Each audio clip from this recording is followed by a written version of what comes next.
అందుకే సార్ ఇటువంటి బిల్లులు తీసుకురావాలి sir.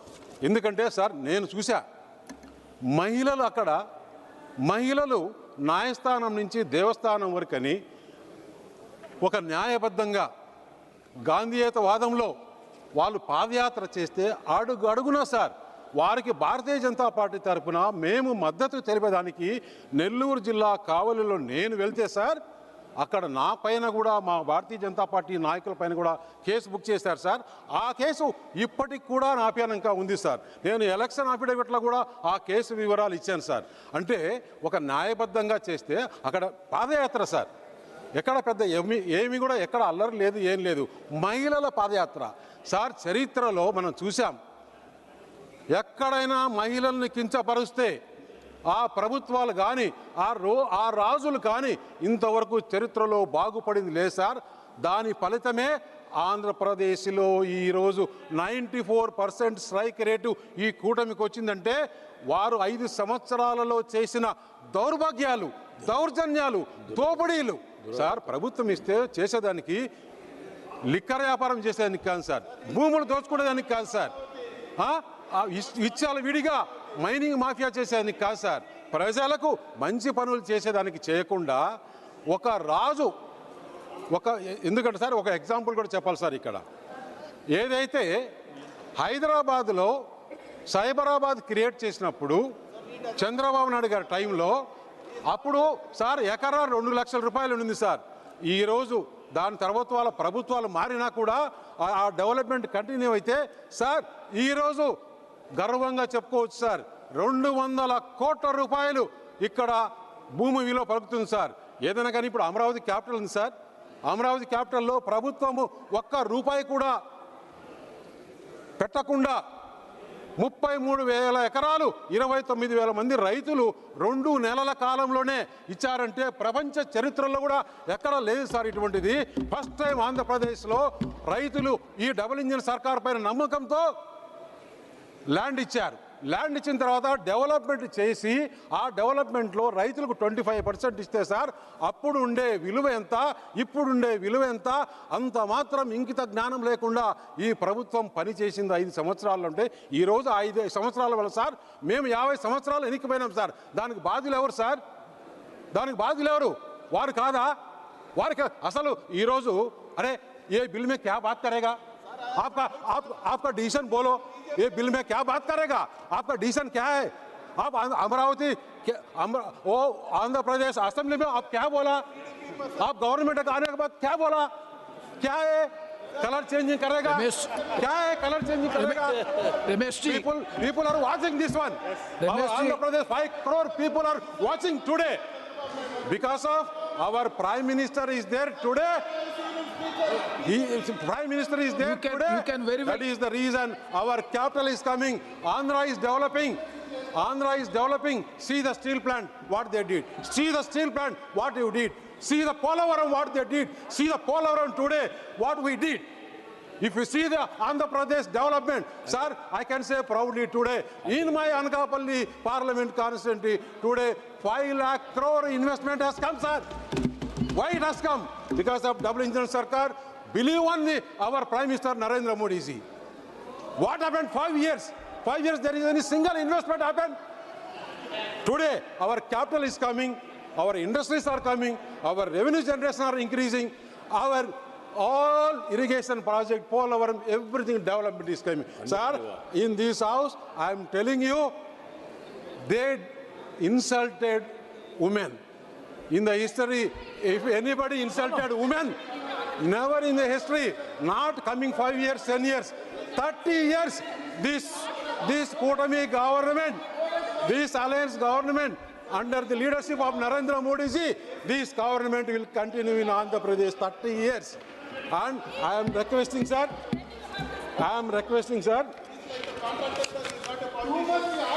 Midhunji, sir, you will get the chance to reply. You will get the chance to respond. Please, Baiti. Please be seated. Sir.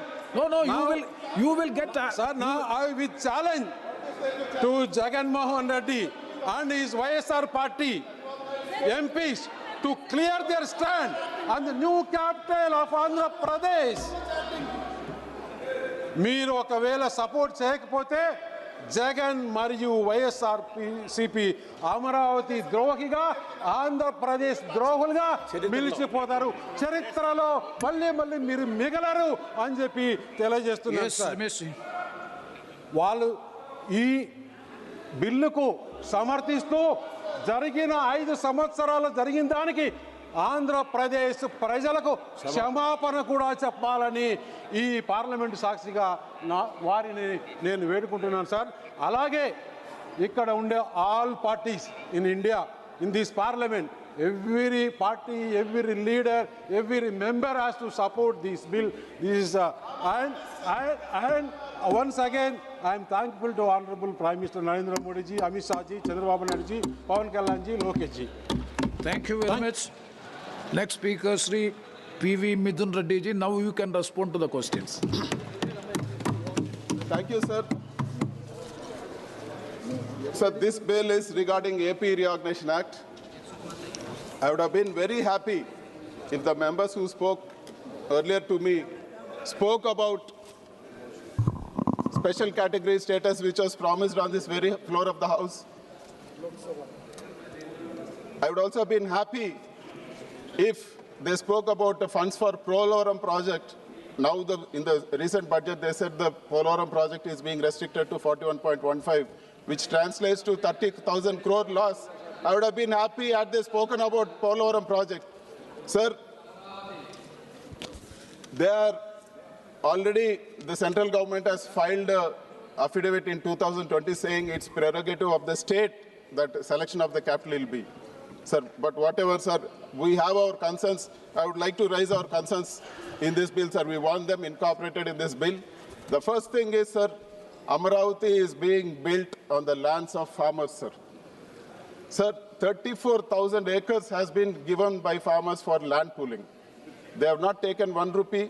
They have not taken any benefit, and they gave it, sir. They were promised completely developed plots, sir. In 2015, they were promised developed plots that they'll be given in 2 years, and they were also promised that free education for their children.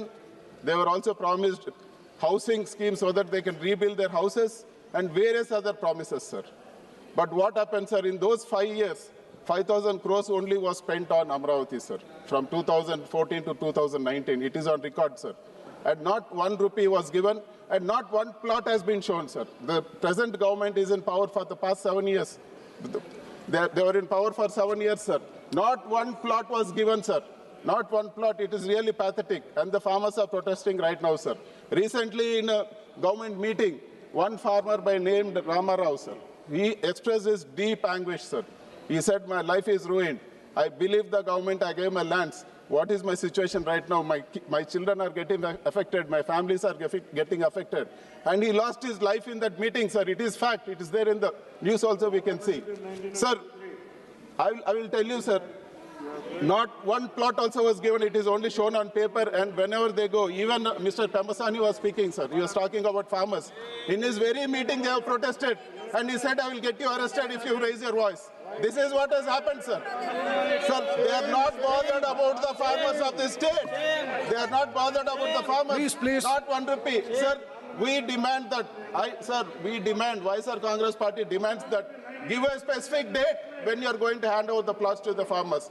When are you going to deliver the other benefits to the farmers? We want this incorporated in the bill. Just the name Amaravati is not enough, sir. We want the benefits to the farmers. We want the plots in a particular date and particular timeline. When are you going to give these plots to the farmers? That should be incorporated in the bill. Otherwise, there is no meaning to this bill, sir. Sir, we also want to know what is the area required for building Amaravati, sir.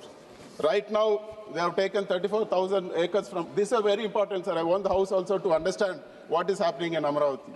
They have taken 34,000 acres from farmers, 20,000 government land, 54,000 acres the government is having it in its hold, sir. They want to go for a second phase for 1,75,000 acres more. That is there in the master plan. Sir, I would like to know, the existing area of Amaravati is 217 square meters, sir. Sir, I would like to quote an example. Sir, Kolkata is a very beautiful city, sir. The area of Kolkata is just 51,000 acres. It has a history of hundreds of years. The area of NMDC, New Delhi Municipal Corporation, is 10,500 acres only. Sir, it has taken years and years or decades and decades to build to this level, sir. You already have 54,000 acres, and it's going to cost a lot of money. According to the plan, what they have submitted, it's going to cost at least more than 2 crores, sir. And where are you going to get this money? Sir, we want a clarity in this bill.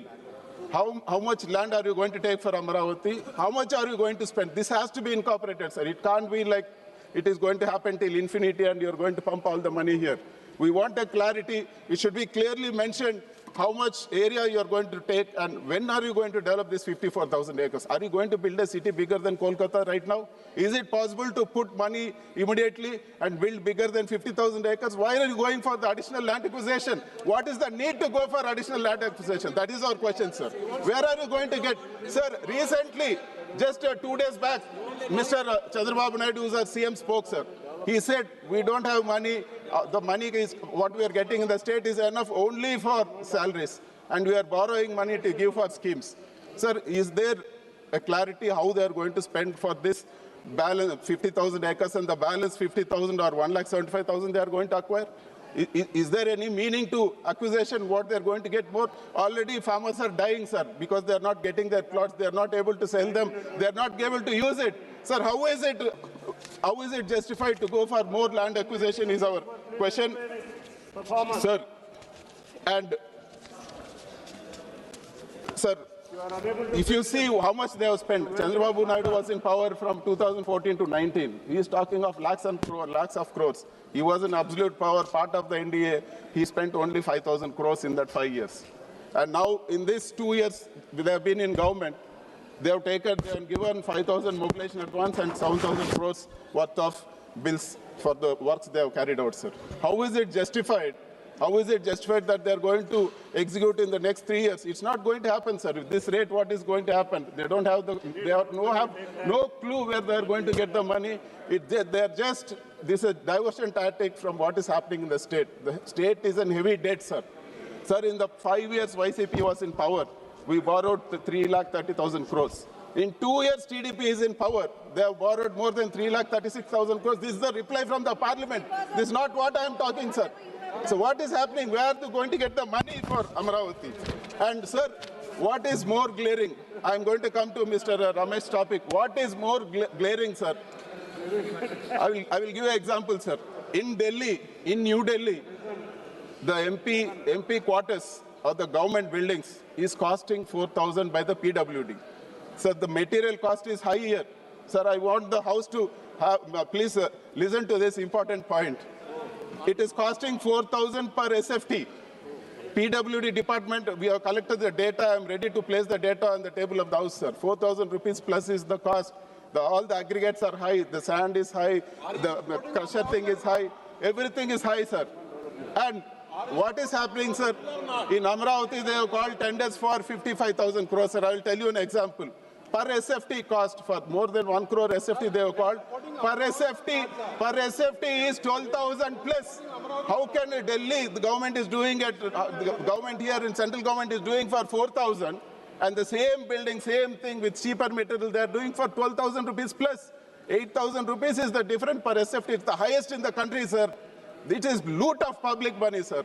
You see, sir, 1 crore is more than 1 crore SFT. If you're spending 8,000 extra, where is this money going? That is why Mr. Ramesh is shouting, sir. He never opened his mouth for BJP. He is coming here for the contracts, sir. That is why he abused us.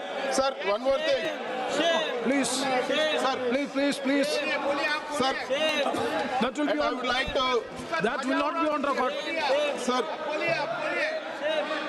I would like to... Midunji, please. Ramesh, आप बैठे. Please, आप बैठे ना. Please don't make any personal allegation against the members. That will not be on record. No, that is not fair. That is, you can criticize the government. You can criticize the government, not make any allegation against the members. That is not good. That will not be on the record. Please withdraw the comment. Please withdraw the comment. Yeah, that's why. Already the chair has observed that is not fair on the part of a member making a personal allegation against a member. You can criticize the government, but this is unfortunate. Please withdraw the comment, please. Sir, That will not be on record. That will not be on record. sir, what? No, need not. Sir, if you think I have made a personal record and it needs to be removed from the records, a personal remark and it needs to be removed from the records, though it is the truth, I No, totally please. go with the chair, sir. I totally go with the chair. Yes. Sir, No. Sir, Let me complete. Let me complete. sir, there is no rule that you can give the same person second time. Sir, when Mr. Chandrababu Naidu swore in as Chief Minister, sir, he spoke of the capital of the state. He officially declared that the area near Tiruvuru will be, as a CM, sir, he made a statement. He officially declared that area near Tiruvuru will be the capital of the state. Sir, he officially made a remark. In the meantime, they bought lands in Amravati for 5 lakh, 10 lakhs, sir. They bought thousands of acres. Now, Krishna, when your turn comes, you can counter the argument. And No after problem. they bought the land, then they shifted the capital to Amravati. Then he said Amravati is the capital, sir. This is insider trading. For 5 lakh, 10 lakh rupees, they bought the land, and now it is costing crores. This is the whole concept of Amravati. That is why he is after this, sir. They are not bothered about Polavaram. They are not bothered about special category status. They are not bothered about the funds of the state. Only they want ratification for Amravati. This is not fair, sir. This is not at all Love Krishna, fair. you can This counter is when your not, time comes. Please, wait. Sir, and Nothing will go on record And- except the sir, observations they were of talking Mithun Reddy. about 3 capitals, sir. I would like to clarify on this. I want the House also to hear, sir. They are talking about 3 capitals. Sir, they are talking about 3 capitals. I would like to say that it is a concept which they need to understand. It is not pumping the whole money of the state into one place. The whole state needs to be distributed. The whole state needs to be Minister, please. decentralized, and development should happen throughout the state. That is the concept of it, sir. The BJP officially put a Rayalaseema statement, sir. They made a statement in Rayalaseema saying that Kurnool will be the second capital. Then after alliance, they went. It is officially on record, sir. It is on record. It is on record, sir. Then they went there. Sir, I would like to say that, sir, there are countries. There is South Africa. There is Netherlands. There is Georgia. There are various countries in the world which follow this policy, sir. They have a capital, but they want to develop the other places also. So they have a multiple capital things. And if they are not able to understand this whole thing of developing the whole state, then we can't do anything, sir, because they are their focus is so much centered around the lands in Amravati, so they can't understand this concept of developing the whole state, sir. Sir, this just putting the name and bringing it to Parliament is of no use, sir. We want our concerns, the farmers' interest to be protected. The amount in this bill, the amount what we require for Amravati, the land, what you are going to do, what is your plan with definite timelines, and we want this camp to be proud, sir. This bill in this present state is no use to the people of our state. So we oppose this because we oppose this bill in the present form. Though we are not against Amravati or any other part in the state, though we are not against Amravati or not, we are against this bill in this present form, sir.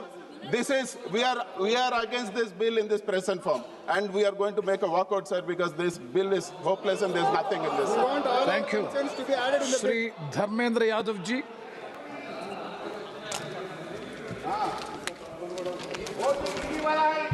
धन्यवाद सभापति जी। मैं अपनी party Samajwadi party अपने नेता आदरणीय अखिलेश यादव एक second बैठिए Ramesh ji, he has made a personal observation. One second. He has made a personal allegation against you. I have already ruled that will not be on the record. A matter which is not on record, why should you counter? And also, he has also withdrawn it. Please. No need of a personal explanation because that is unfair. The chair has already ruled and he has also withdrawn. So there is no need of any explanation, a matter which is not on record. Yes, Dharmendra Yadav ji. अच्छा, बहुत बहुत धन्यवाद सभापति जी। सभापति जी, आज सदन में अचानक ही आया आंध्र प्रदेश पुनर्गठन संशोधन विधेयक 2026। यद्यपि बेहतर होता पहले से नोटिफाइड होता तो और व्यापक चिंतन करने का भी समय होता, मौका होता, लेकिन ये जिस रूप में भी बिल आया, मैं अपने नेता आदरणीय अखिलेश यादव जी और अपनी पार्टी की ओर से इस बिल का समर्थन करता हूं। सभापति जी, समर्थन तो करता हूं, लेकिन समर्थन के साथ साथ कुछ सवाल हैं। हमारी पार्टी का सवाल है आंध्रा के साथियों से, विशेषकर टीडीपी और एनडीए के लोग जो सत्ता चला रहे हैं या जिन्होंने विधानसभा से प्रस्ताव पारित किया है। बहुत स्वाभाविक तौर पर आंध्र प्रदेश का सबसे बड़ा शहर विशाखापट्टनम स्वाभाविक राजधानी के तौर पर डेवलप हो रहा था, और अगर उस स्वाभाविक राजधानी को आपने स्वीकार किया होता तो आज जो बहुत सारी चर्चा चल रही कि इतनी जमीन की जरूरत पड़ रही है, इतने खर्चे की जरूरत पड़ रही है, इतने लाख करोड़ इन्वेस्टमेंट की जरूरत है, अगर आंध्रा के साथियों ने, वहां की सरकार ने ये फैसला लिया होता तो आज ना तो इतनी किसानों की जमीन की जरूरत पड़ती, न इतना पैसा खर्च करने की जरूरत पड़ती जो कर्ज लेके आपको लेना पड़ रहा है, शायद नहीं पड़ती अगर आप लोग विशाखापट्टनम डेवलप करते। लेकिन हमारे नेता आदरणीय अखिलेश यादव जी चाहते हैं देश का हर राज्य विकसित हो, और स्वाभाविक है राज्य की व्यवस्था चलाने के लिए बिना स्थायी राजधानी के कोई व्यवस्था चल नहीं सकती। इसलिए देर से ही सही एक स्थायी राजधानी की जो पहल की है उसका हम अपनी पार्टी की ओर से पूरा का पूरा समर्थन करते हैं। सभापति जी, जहां हम समर्थन करते हैं वहीं सवाल बहुत गंभीर हैं। जैसा कि टीडीपी के साथियों ने भी कहा, बीजेपी की तरफ से भी सीएम रमेश जी ने कहा कि इतने किसानों ने अपनी जमीन दे दी, किसानों ने जमीन दी, ये किसानों का बड़प्पन है। लेकिन जमीन लेने से पहले सरकार को यह सोचना चाहिए कि जो 2013 का भूमि अधिग्रहण बिल अधिनियम पास हुआ इसी सदन से, क्या 4 गुना मुआवजा आपने किसानों को दिया है? क्या उसके साथ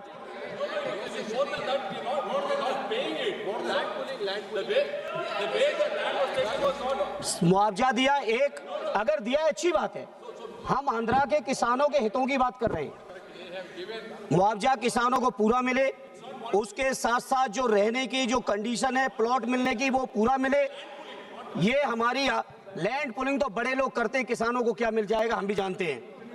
बड़े बड़े लोग लैंड पुलिंग करके सरकार को देते हैं, किसानों को मिलना चाहिए, ये मेरी पार्टी की तरफ से मांग है। अगर आप दे रहे हैं तो बहुत अच्छा, और नहीं दे रहे हैं तो इस पर आप विचार कर लेना। दूसरा सभापति जी, सीएम रमेश जी ने कहा कि उनके अपने क्षेत्र में 5 लाख करोड़ के एमओयू और इन्वेस्टमेंट आ रहा है। सीएम रमेश जी ने कहा उनके अपने क्षेत्र में, आपकी अपनी कॉन्स्टिट्यूंसी में आ रहा है, बहुत अच्छी बात है। कहीं यूपी जैसा ना आए। सही बात है। यूपी में क्या हुआ सभापति जी, 15,000 करोड़ के एमओयू साइन हुए, और 15 लाख करोड़ के, और बड़ी जिम्मेदारी से कह रहा हूं 1500 करोड़ भी कहीं इन्वेस्टमेंट नहीं हुआ है। अभी माननीय सभापति जी इसी महीने, मार्च के महीने में जो कंपनी 2025 में बनी, जिस कंपनी की नेटवर्थ केवल 50 लाख है, उत्तर प्रदेश के अंदर 25,000 करोड़ का एमओयू यूपी की सरकार ने साइन किया है। ये इन्वेस्टमेंट कहीं यूपी जैसा ना है, ये आंध्रा के लोगों आप लोग ख्याल रखना, क्योंकि उत्तर प्रदेश के अंदर जानकारी है, आप अपने जवाब में दे देना, जानकारी है मुझे पूरी। इसे आज इस मौके पर कहना चाहता हूं, जहां 54,000 करोड़ एकड़ लैंड आप लैंड परचेज कर रहे हैं। दूसरी बात, जिसके नाम पे पूरे देश का चुनाव लड़ा गया, महीनों पहले महीनों बाद तक 24 घंटे लाइव चलाया गया है। राम मंदिर के निर्माण को अयोध्या में आदरणीय अवधेश जी बैठे हैं, अयोध्या के किसानों तक को उनको जायज मुआवजा नहीं दिया गया है। जो हमारे उत्तर प्रदेश के किसानों के साथ हो रहा है, बैठे टीडीपी के साथी, पुराने गठबंधन के साथी रहे, ये जो हमारे उत्तर प्रदेश में हो रहा है, कहीं भाजपा की संगत में जाके आंध्रा के किसानों के साथ ये आप न करना, ये हमारी आपसे प्रार्थना है। इसलिए सभापति जी, जहां ये इन्वेस्टमेंट का सवाल है। और हाँ, आंध्रा के साथियों, साथी पप्पू जी ने कहा जो हमारे बिहार के मुख्यमंत्री जी के साथ हुआ है, सावधान रहना। उधर जो कोई भी गया है, जो कोई भी गया है, साइकिल वालों इधर आ जाओ। उधर जो कोई भी गया है, जो कोई भी गया उसका बुरा हाल हुआ है। बैठे हैं हमारे शिंदे साहब भी बैठे हैं, नीतीश जी की भी पार्टी के लोग बैठे हैं। आंध्रा के लोगों, आप लोग अलर्ट रहना, ये हमारी आपसे मांग है। माननीय अध्यक्ष जी, मैं अपनी पार्टी साहब से 2 मिनट बात करूंगा, ज्यादा नहीं। विशेष दर्जा राज्य तमिलनाडु, आंध्रा का जो विशेष राज्य का दर्जा है, मैं अपनी पार्टी की ओर से कहना चाहता हूं, श्रद्धेय नेताजी ने छोटे राज्यों की स्थापना का हमेशा विरोध किया है और सैद्धांतिक तौर पर उन्होंने कहा है कि जब राज्य छोटे हो जाते हैं तो कटोरा लेके केंद्र के सामने उन्हें खड़ा होना पड़ता है, कभी वो अपने दम पर राज्य का विकास नहीं कर पाते। जैसा आंध्रा के लोग चर्चा कर रहे हैं, राजधानी गठित करने के लिए कटोरा लेके केंद्र सरकार के सामने खड़े। उत्तराखंड के लोगों का विकास कैसे हो पाया वो हम जानते हैं। शुरुआत में केंद्र सरकार राज्य गठन के साथ तमाम तरीके की रियायतें दे देते हैं, टैक्स फ्री, इस तरह का औद्योगिक क्षेत्र बनाएंगे, ये भी करेंगे, वो भी करेंगे, और 10 साल से ज्यादा किसी राज्य को सुविधाएं केंद्र देता नहीं है और अंततोगत्वा उस राज्य के विकास पर बहुत असर पड़ता है। इसलिए सभापति जी, मैं श्रद्धेय नेताजी की जो सोच रही है, उस सोच का मैं समर्थन करते हुए मैं पूरे देश के लोगों को कहना चाहता हूं, ये छोटे राज्यों की चर्चा, छोटे राज्यों की सोच, छोटे राज्यों की मांग से दूर रहें। जितना राज्य बड़ा होगा, जितना संसाधन होंगे, जितना उनके पास मैन पावर से लेके तमाम चीजें होंगी, उतना ही राज्य आत्मनिर्भर होगा, केंद्र पर उसकी निर्भरता कम से कम होगी। इसलिए आज चूंकि आंध्रा के लोगों की मांग है और ये हमारे पुराने सहयोगी रहे और हमें उम्मीद है इसी 18वीं लोकसभा में फिर से एक बार हमारे सहयोगी बनेंगे और इसलिए इनको जो विशेष राज्य की मांग है, उस विशेष राज्य की जो मांग है उसका हम समर्थन करते हैं और केंद्र के मंत्रियों से कहेंगे केवल बैसाखी लेके विशेष राज्य की भाषण न दो। बिहार के लोगों के साथ भी यही किया आपने, आज तक विशेष राज्य नहीं बना पप्पू भाई आपका बिहार, लेकिन नीतीश जी को झांसे में लेके विशेष राज्य का दर्जा देके जो बिहार के साथ किया, आंध्रा के साथ भी अभी तक विशेष राज्य का दर्जा नहीं है। इसलिए इस भाषण के माध्यम से, इस वक्तव्य के माध्यम से देश के सभी दलों से कहना चाहता हूं, भारतीय जनता पार्टी के झांसे में ना आइए और जो किसानों की जो जमीनें गई हैं उनका भरपूर मुआवजा दीजिए। जहां अगर राज्य और राजधानी का कहीं आप लाभ की बात कर रहे हो, चर्चा कर रहे हो, तो उस लाभ का अगर कोई सबसे पहला हकदार है, किसी का हक है, तो वो किसानों का है आंध्रा के। इसलिए आंध्रा के किसानों को भरपूर सुविधाएं दो, ये हमारी आपसे अपील है। एक बार फिर अपनी पार्टी और अपने नेता आदरणीय अखिलेश जी की ओर से इस बिल का आंध्रा की जनता के हित में, आंध्रा के लोगों की तरक्की के लिए मैं पुरजोर समर्थन करता हूं। बहुत बहुत धन्यवाद। धन्यवाद। Next speaker Shri R Raghuram Reddy ji. Thank you, Chairman, sir. We have no problem with the reorganization bill, sir. The Andhra Pradesh Reorganization Act 2014 included several assurances and commitments for Telangana to address development, institutional and resource concerns post-bifurcation, sir. Key promises were as follows: institutional and educational support, NIT, IIM, IISER, and a central university in Telangana, sir. Development of existing institutions to national standards, sir. Support for an industrial corridor. Development of Hyderabad as an IT hub, sir. It's already a very huge IT infrastructure area, sir. Assistance for backward regional development, particularly in districts like Adilabad, Mahabubnagar, and Khammam, sir. Bayaram steel plant was promised to be restored, sir, under Section 93, sir.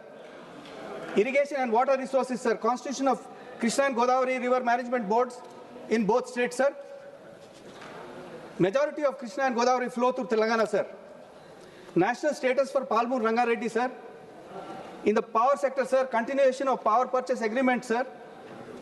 And also, sir, financial assistance for backward districts under section 94(2), sir, has not been fulfilled, sir. Revenue and financial support, sir. Support for urban and rural infrastructure. We are a landlocked state, sir. We have no problem with our brothers and sisters in Andhra Pradesh getting additional funds in the budget, sir. But in the same line, Telangana also will request additional funds, sir, for regional ring road. At least 3 airports, sir. The Honorable Minister is here, sir. He has been good enough to give an airport in Warangal, sir. We request for another 2 airports, sir. One in Kottagudem, sir, and one in Adilabad, sir. Peddapalli, sir. Moosi River project, sir.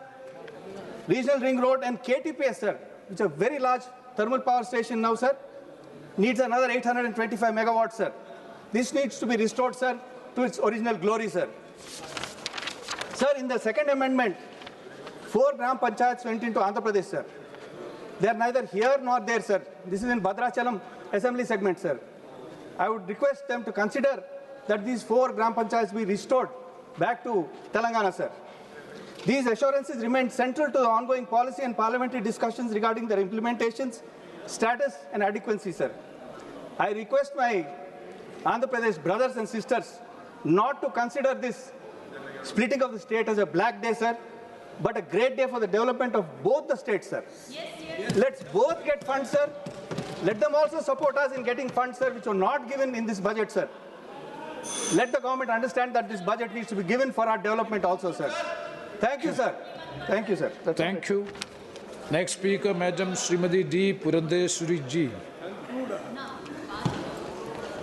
Sir, thank you, Honorable Chair. Telugadela yanna desambu Telugu. Telugu valla bunda Telugu kanda. Ellandrupula nerga basadi desa bhashalandu Telugu lessa. With deep respect and regard to my own mother language, sir. But since I have members of parliament from the northern parliament constituencies as well, I would seek to progress further in English. Sir, today I rise with great humility and responsibility, sir, not merely as a member of this august house, but also as the proud daughter of the state of Andhra Pradesh, echoing the voices of 5 crore people, including the farmers and women of my state.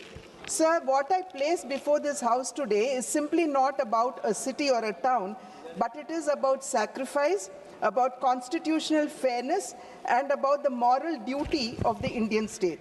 Sir, when AP was bifurcated, or Andhra Pradesh was bifurcated in 2014, sir, leaving Hyderabad, the joint capital of the newly formed state of Telangana as well as the residual state of Andhra Pradesh needed a new administrative center. Amaravati, sir, keeping in mind its spiritual, its historical, as well as its religious significance in mind, was actually identified to be the capital of our state. Sir, Telangana began its journey with Hyderabad as the capital, sir, which was ready, functional, and globally recognized, but Andhra Pradesh did not have a capital, neither did it have a secretariat, an assembly, or administrative ecosystem. Sir, on the 8th of February 2014, sir, that should be considered a black day in the annals of Indian parliamentary history, because it was on that day, sir, that the doors were shut, the cameras were shut down, there was no healthy discussion, but yet a state was bifurcated on the floor of the house, sir. The people of Andhra Pradesh, the 5 crore people of Andhra Pradesh, they accepted the loss peacefully and constitutionally, keeping the nation's interest in mind. That quiet dignity, sir, laid the emotional foundation for our capital, Amaravati. There were 3 states, sir. I would like to remind the House that in the year 2000, when one of the greatest statesmen of our country, Shri Atal Bihari Vajpayee ji, was the Prime Minister of our country, 3 states were formed, sir, Jharkhand, Chhattisgarh and Uttarakhand. And all of them, sir, they did get as their hereditary a capital, or for that matter, an area was identified to be the capital of the state. But Andhra was subjected to deep humiliation, and this was probably the first state in the entire history, sir, where a state was created with a residual state was left, sir, with no capital at all. Sir, there was absolutely no coercion, and just one call by the center, sir, it had seen 29,000 farmers come forward to contribute, or rather give up 34,000 hectares of 34,000 acres of fertile land, sir, for construction of capital Amaravati. Therefore, Amaravati, sir, is not a mere transaction, but it is a social covenant. And today, probably that is why Amaravati will be remembered in history, sir, as India's first people capital, built not by coercion, but built by belief, sir. Sir, when the Honorable Prime Minister, Shri Narendra Modi ji, was in Andhra Pradesh and he laid the foundation stone for Amaravati in 2015, that was a moment of reassurance to a wounded state. Sir, it was an assurance from the nation directly to the state of Andhra Pradesh. In 1953, sir, the state of Andhra Pradesh was formed based on linguistic identity. Fighting discrimination against the Teluguites in the then Madras presidency, there was a demand for a creation of a special linguistic-based state, sir. And it was late Shri Potti Sri Ramal Garu's sacrifice, sir, which led to his death and had also led to the formation of the state. Sir, it should be remembered here today that sacrifice, it had laid the moral and emotional foundation of the state of Andhra Pradesh. However, sir, the bifurcation that had happened on 18th of February 2014, the bifurcation was not against any kind of injustice to the other part of the state, but was driven by sheer and pure political gains by the then Congress-led UPA government, sir. Unlike the earlier movement rooted in sacrifice and political aspiration, the bifurcation, sir, was carried out in a manner that raises serious constitutional, moral, as well as ethical concerns. Sir, between the years 2019 to 2024, Andhra Pradesh had seen a period of deep uncertainty regarding the capital, sir, which was the result of the absolute thoughtless and mindless decision of multi-capitals taken by the then YSRCP government. Sir, despite the then LOP in the state of Andhra Pradesh, on the floor of the assembly, accepting to the establishment of Amaravati as the capital, and despite him reiterating that if not 34,000 acres, 50,000 acres should be taken to create a futuristic, wonderful, beautiful capital for the state of Andhra Pradesh, it was he who changed his words, sir, and brought onto the scene the multi-capitals with the stated objectives of decentralized development.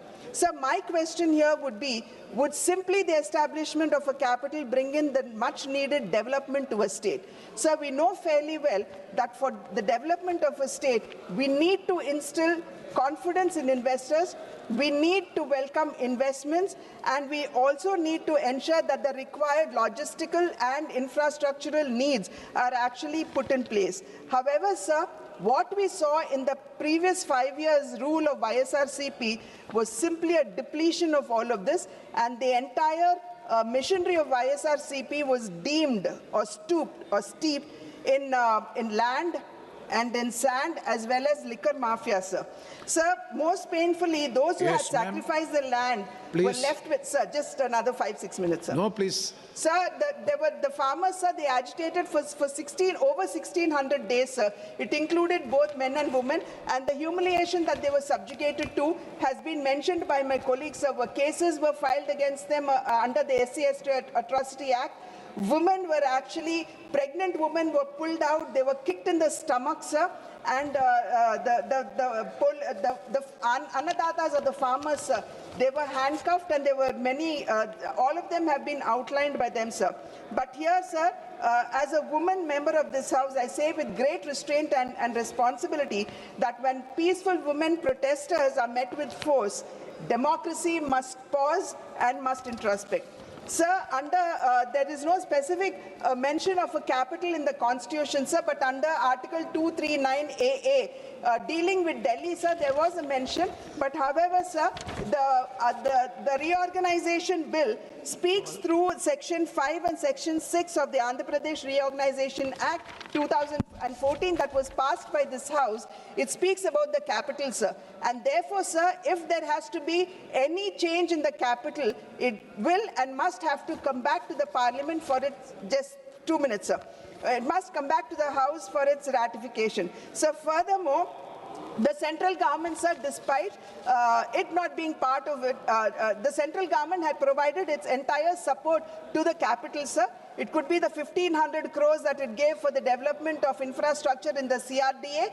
It could be the 20,000 crores for the outer ring road, the 29,000 crores for connecting Rayalaseema Anantapuram with Amravati, sir. Polavaram being given the national project status, where the 7 mandals which were residually left behind in Telangana were again brought back to Andhra Pradesh. Otherwise, Polavaram dream would not have been realized.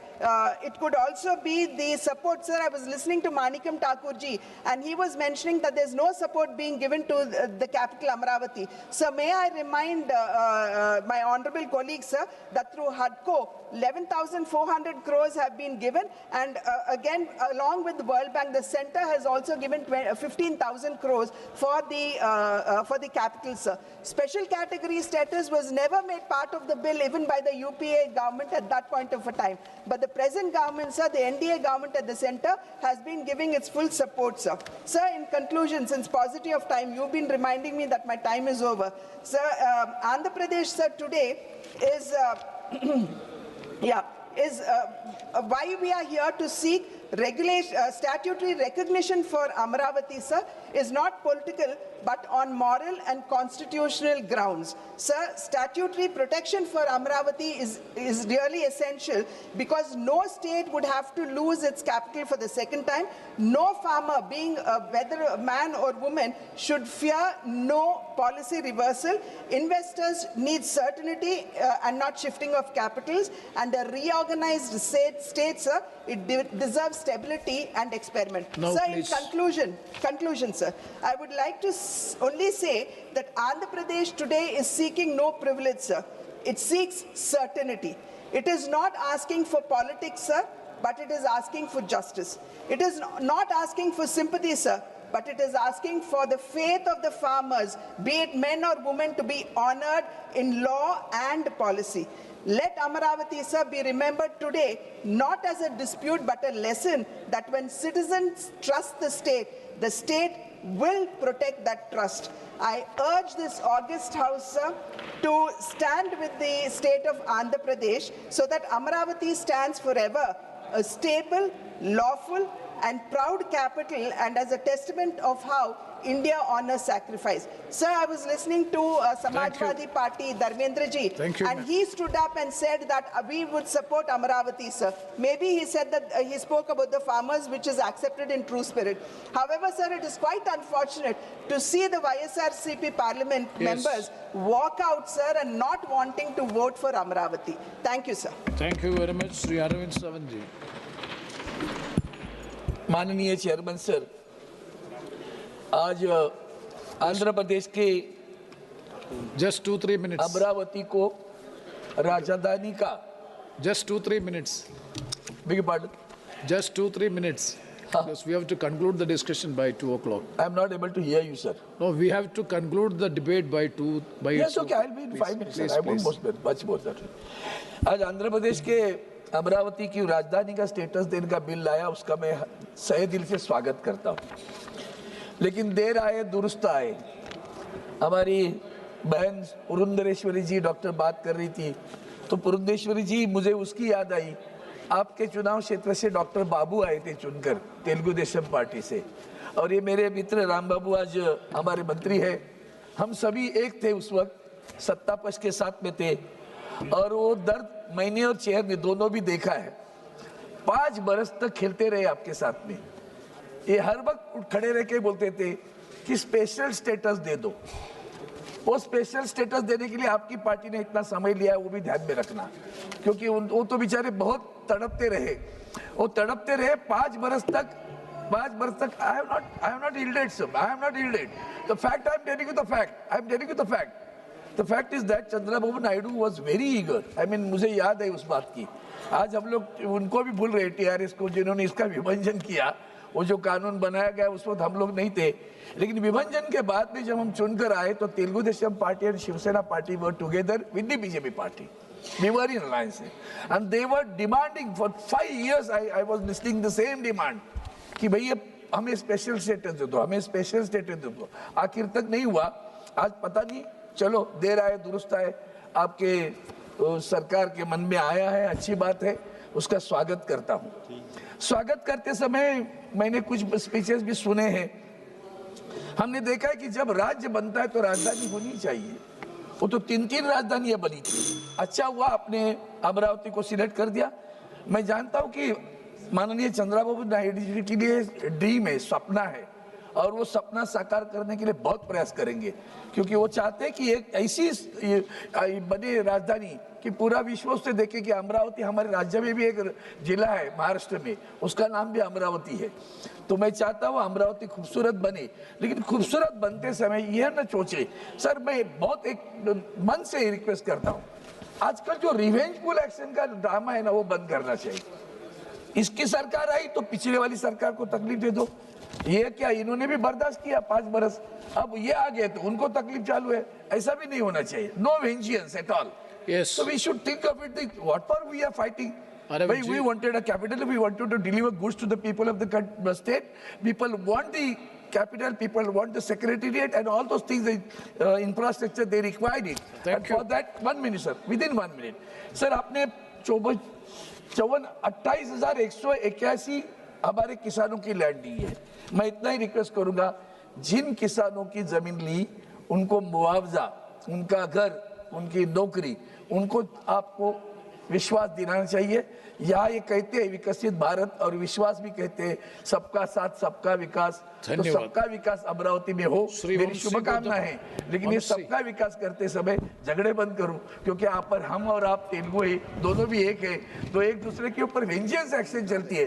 That is not good for you. I support the bill and welcome the Amaravati to become a beautiful capital of the country. Thank you so much sir. Thank you very much. Thank you.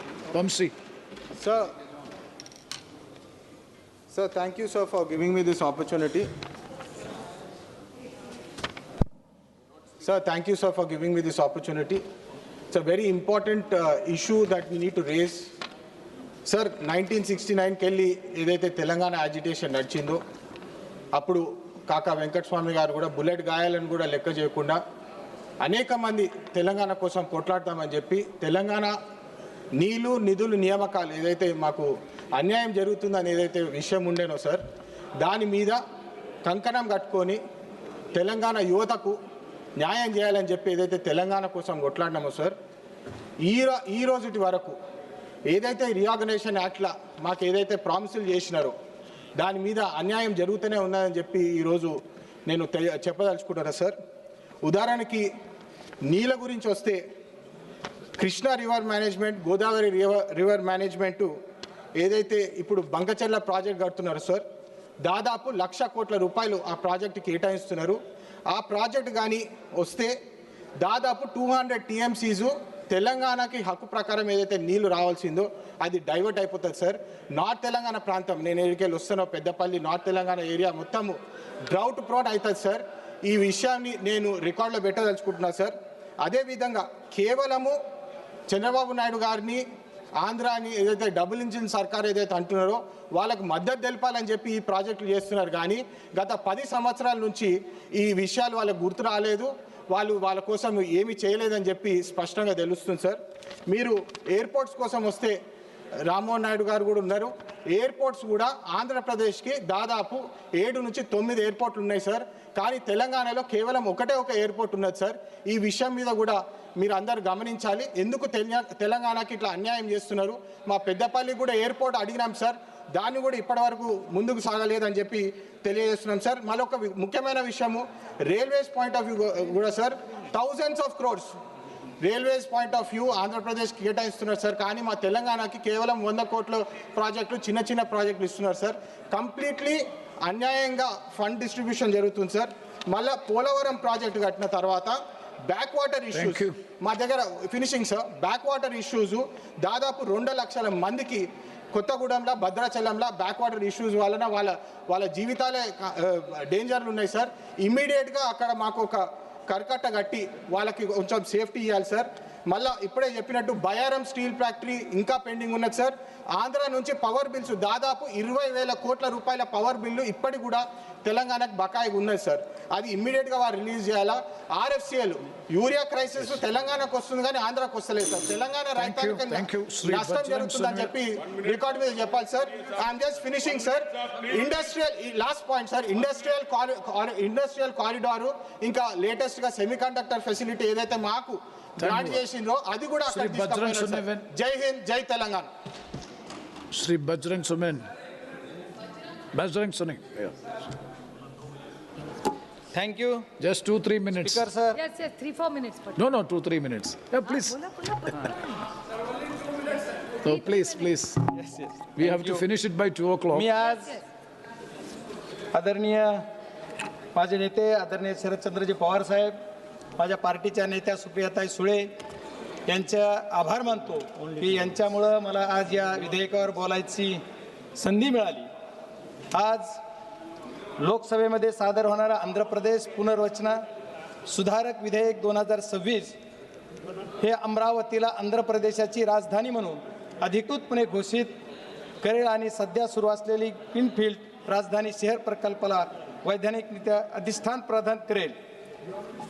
साहेब, आंध्र प्रदेशाला सुद्धा संतांची भूमी, महापुरुषांची भूमी, ज्या पद्धतीने आमच्या महाराष्ट्राला वारसा आहे, Shri Chhatrapati Shivaji Maharaj, Shahu Maharaj, doctor Babasaheb Ambedkar, Jyotiba Phule, त्याचबरोबर यशवंतरावजी चव्हाण, बाळासाहेबजी ठाकरे, गोपीनाथरावजी मुंडे आणि माझे नेते आदरणीय शरदचंद्रजी पवार साहेब यांचा. त्याप्रमाणेच आंध्र प्रदेशात सुद्धा स्वातंत्र्य सैनिक म्हणून औलरामजी सीताराम राजू, त्याचबरोबर या देशाचा स्वाभिमान तिरंगा ज्याचं डिझाईन ज्यांनी केलं असे पिंगल व्यंकय्या, त्याचबरोबर या सदनाचे जास्त काळ राहिलेले सदस्य एन.जी. रंगा, त्याचबरोबर या सभागृहाचे स्पीकर म्हणून ज्यांनी काम केलं असं बालयोगीस, त्याचबरोबर आंध्र प्रदेशाचे मुख्यमंत्री म्हणून एन.टी. रामारावजी, चंद्रबाबू नायडूजी, वाय शेखर रेड्डीजी, या सर्वांची भूमी आंध्र प्रदेश आहे. या सर्वांच्या योगदानानं 2013 मध्ये आंध्र प्रदेशाची निर्मिती तेलंगणा राज्याची निर्मिती आंध्र प्रदेशातून झाली. 13 वर्षाच्या नंतर आज हे बिल या सभागृहात आलं. त्याच्यामुळे सरकारचं मी अभिनंदन करणार आहे आणि माझ्या पार्टीच्या वतीनं आमचं या बिलाला समर्थन आहे. पण मी एकच 2 गोष्टी सांगणार आहे. आंध्र प्रदेशामध्ये अमरावती शहराला राजस्थानीचा दर्जा देण्यासाठी, भौतिक सुविधा उभारणीसाठी 30,000 एकर जमीन ज्या शेतकऱ्यांनी दिली त्या शेतकऱ्यांसाठी खरं धन्यवाद दिला पाहिजे. त्या शेतकऱ्यांनी देत असताना या सर्व गोष्टीवर बोलताना शेतकऱ्यांनी जी जमीन दिली त्या जमिनीच्या बाबतीत त्या शेतकऱ्यांना न्याय दिला पाहिजे. आणि आता या बिलावर बोलताना आता आमचे मित्र माझे सीएम रमेश, परत आमचे माझे मित्र आहेत जे कृष्णाजी, श्रीनिवास रेड्डी, सर्वजण या बिलाला समर्थन करतात. S Balashowry ji. Thank you speaker sir. S Balashowry ji. एस कंक्लूड करो. एक सेंटेंस से कंक्लूड. माझी एक विनंती शेवटची की ज्या पद्धतीनं या शेतकऱ्यांनी जमीन दिली, या शेतकऱ्यांना वेगळ्या पद्धतीनं जे मोबदला आंध्र सरकार देणार आहे तशाच पद्धतीवर माझ्या महाराष्ट्रातील पुणे शहरामध्ये मगरपट्टा सुद्धा अशाच पद्धतीने बनला. त्या शेतकऱ्यांचा सुद्धा आभार मानला पाहिजे. त्याच्या एक मॉडेल म्हणून बनला. त्या पद्धतीने या शेतकऱ्यांना आपण द्याल अशी अपेक्षा करतो. Thank you speaker sir. I would like to speak in my mother tongue Telugu sir. Andhra Pradesh రాష్ట్రానికి అమరావతిని శాశ్వత రాజధానిగా గుర్తించి దానికి చట్టబద్ధత కల్పించడం ఈ బిల్లు యొక్క ముఖ్య ఉద్దేశం.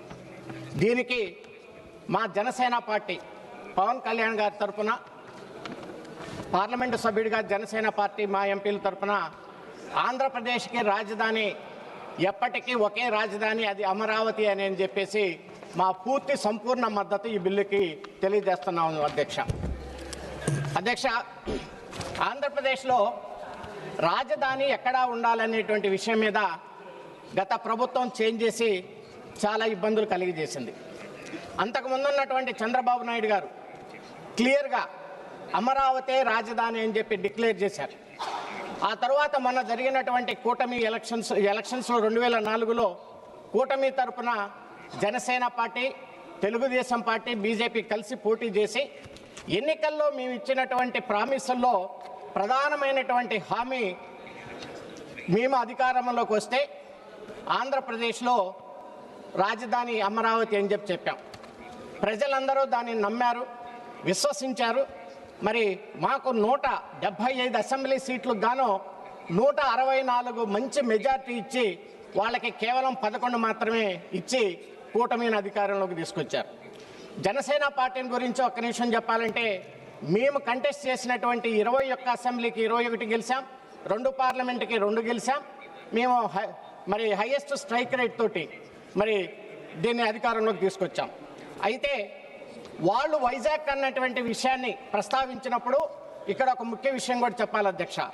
వైజాగ్లో మా పార్టీ అంటే మా కూటమి తరఫున పోటీ చేసినటువంటి భరత్ గారు కూడా అక్కడ ఉన్నటువంటి ప్రజలు వైసీపీ వాళ్ళు ఏదైతే వైజాగ్ అని చెప్పారో దాన్ని కాదు అని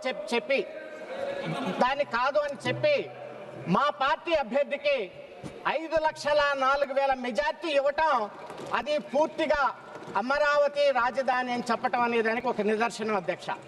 ఇటువంటి పూర్తి సంపూర్ణ మద్దతు ఉన్నటువంటి, ప్రజల మద్దతు ఉన్నటువంటి అమరావతిని ఎప్పుడు అమరావతి క్యాపిటల్గా ఉంచాలని చెప్పేసి నేను కోరుకుంటా ఉన్నా మా పార్టీ తరఫున.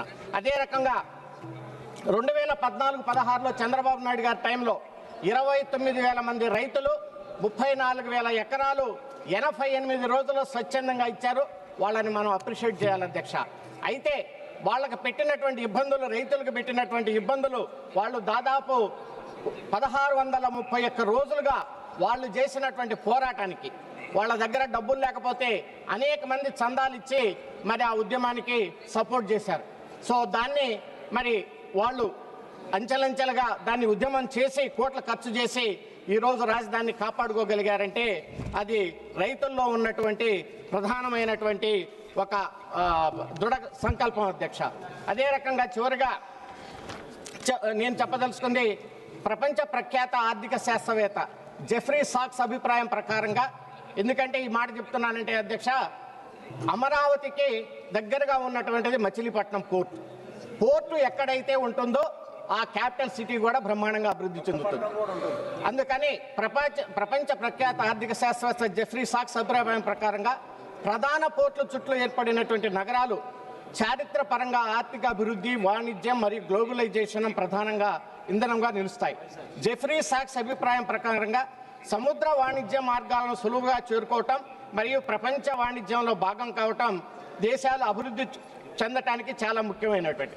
ఇందులో భాగంగా అతి దగ్గరగా ఉన్నటువంటి పోర్టు మచిలీపట్నం పోర్టు కాబట్టి క్యాపిటల్ సిటీకి కేంద్ర ప్రభుత్వం అక్కడ ఒక 5,000 ఎకరాలు ల్యాండ్ ఉంది కాబట్టి అన్ని విధాలుగా ఆర్థిక సహాయం చేసి దాన్ని ఇండస్ట్రియల్ హబుల్గా మచిలీపట్నాన్ని మార్చినట్లయితే అనేక మందికి, వేల మందికి అక్కడ ఉద్యోగ అవకాశాలు వస్తాయి, మరి ఇండస్ట్రియల్గా చాలా అభివృద్ధి చెందుతుంది అనేటువంటి విషయాన్ని చెప్తూ, చివరిగా విభజన హామీలో ఉన్నటువంటి మరి చట్టంలో ఉన్నటువంటి హామీలు ఎంతవరకు అయితే చేయగలుగుతారో ప్రభుత్వం ముందుకు వచ్చేసి ఇన్సెంటివ్స్గా ఇచ్చినట్లయితే ఆంధ్ర రాష్ట్ర ప్రజలు కూడా చాలా సంతోషిస్తారని చెప్తూ మరి ఒకసారి ఈ బిల్లుకి జనసేన పార్టీ, పవన్ కళ్యాణ్ మేము సంపూర్ణ మద్దతు తెలియజేస్తున్నాం అధ్యక్ష. Thank you.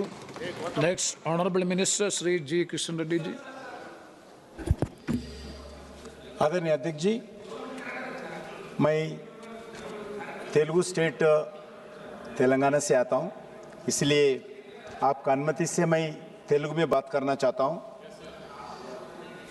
మనకందరికీ తెలుసు, సుదీర్ఘమైనటువంటి పోరాటం తర్వాత తెలంగాణ రాష్ట్రము విడిపోవడం జరిగింది. ఆ రోజు కాంగ్రెస్ పార్టీ 1969లో మరి 369 మంది విద్యార్థులను తుపాకులతో కాల్చి చంపింది, జై తెలంగాణ అన్నందుకు. ఆ తర్వాత ఇటీవల జరిగినటువంటి చివరి దశ పోరాటంలో కూడా 1,200 మంది తెలంగాణ ప్రజలు ఆత్మ బలిదానంతో తెలంగాణ వచ్చింది. చివరకు తెలంగాణకు సంబంధించినటువంటి 4 కోట్ల మంది ప్రజలు కాంగ్రెస్ పార్టీ ప్రభుత్వం మెడలు వంచి తెలంగాణ తెచ్చుకున్నారు.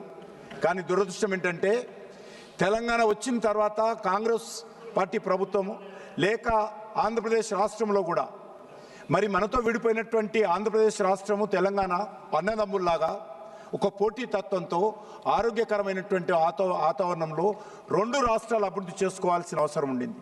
కానీ దురదృష్టం ఏంటంటే ఈ రోజు వరకు కూడా అమరావతి రాష్ట్ర రాజధాని అని చెప్పుకునేటువంటి పరిస్థితి లేకుండా ఈరోజు అక్కడ ఉన్నటువంటి పరిస్థితి రావడము, ఆంధ్రప్రదేశ్ ప్రజలు మా రాష్ట్రం ఆంధ్రప్రదేశ్ మాకు స్టేట్ క్యాపిటల్ లేదు అని చెప్పుకునేటువంటి పరిస్థితి రావడము చాలా దురదృష్టకరం అని చెప్పి ఈ సందర్భంగా మనవిస్తున్నాను.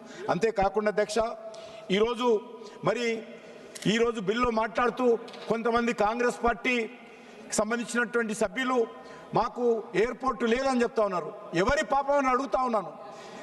ఆంధ్రప్రదేశ్లో 8 ఎయిర్పోర్ట్లు ఉన్నాయంటే ఆ రోజు కాంగ్రెస్ పార్టీ ఏర్పాటు చేసింది.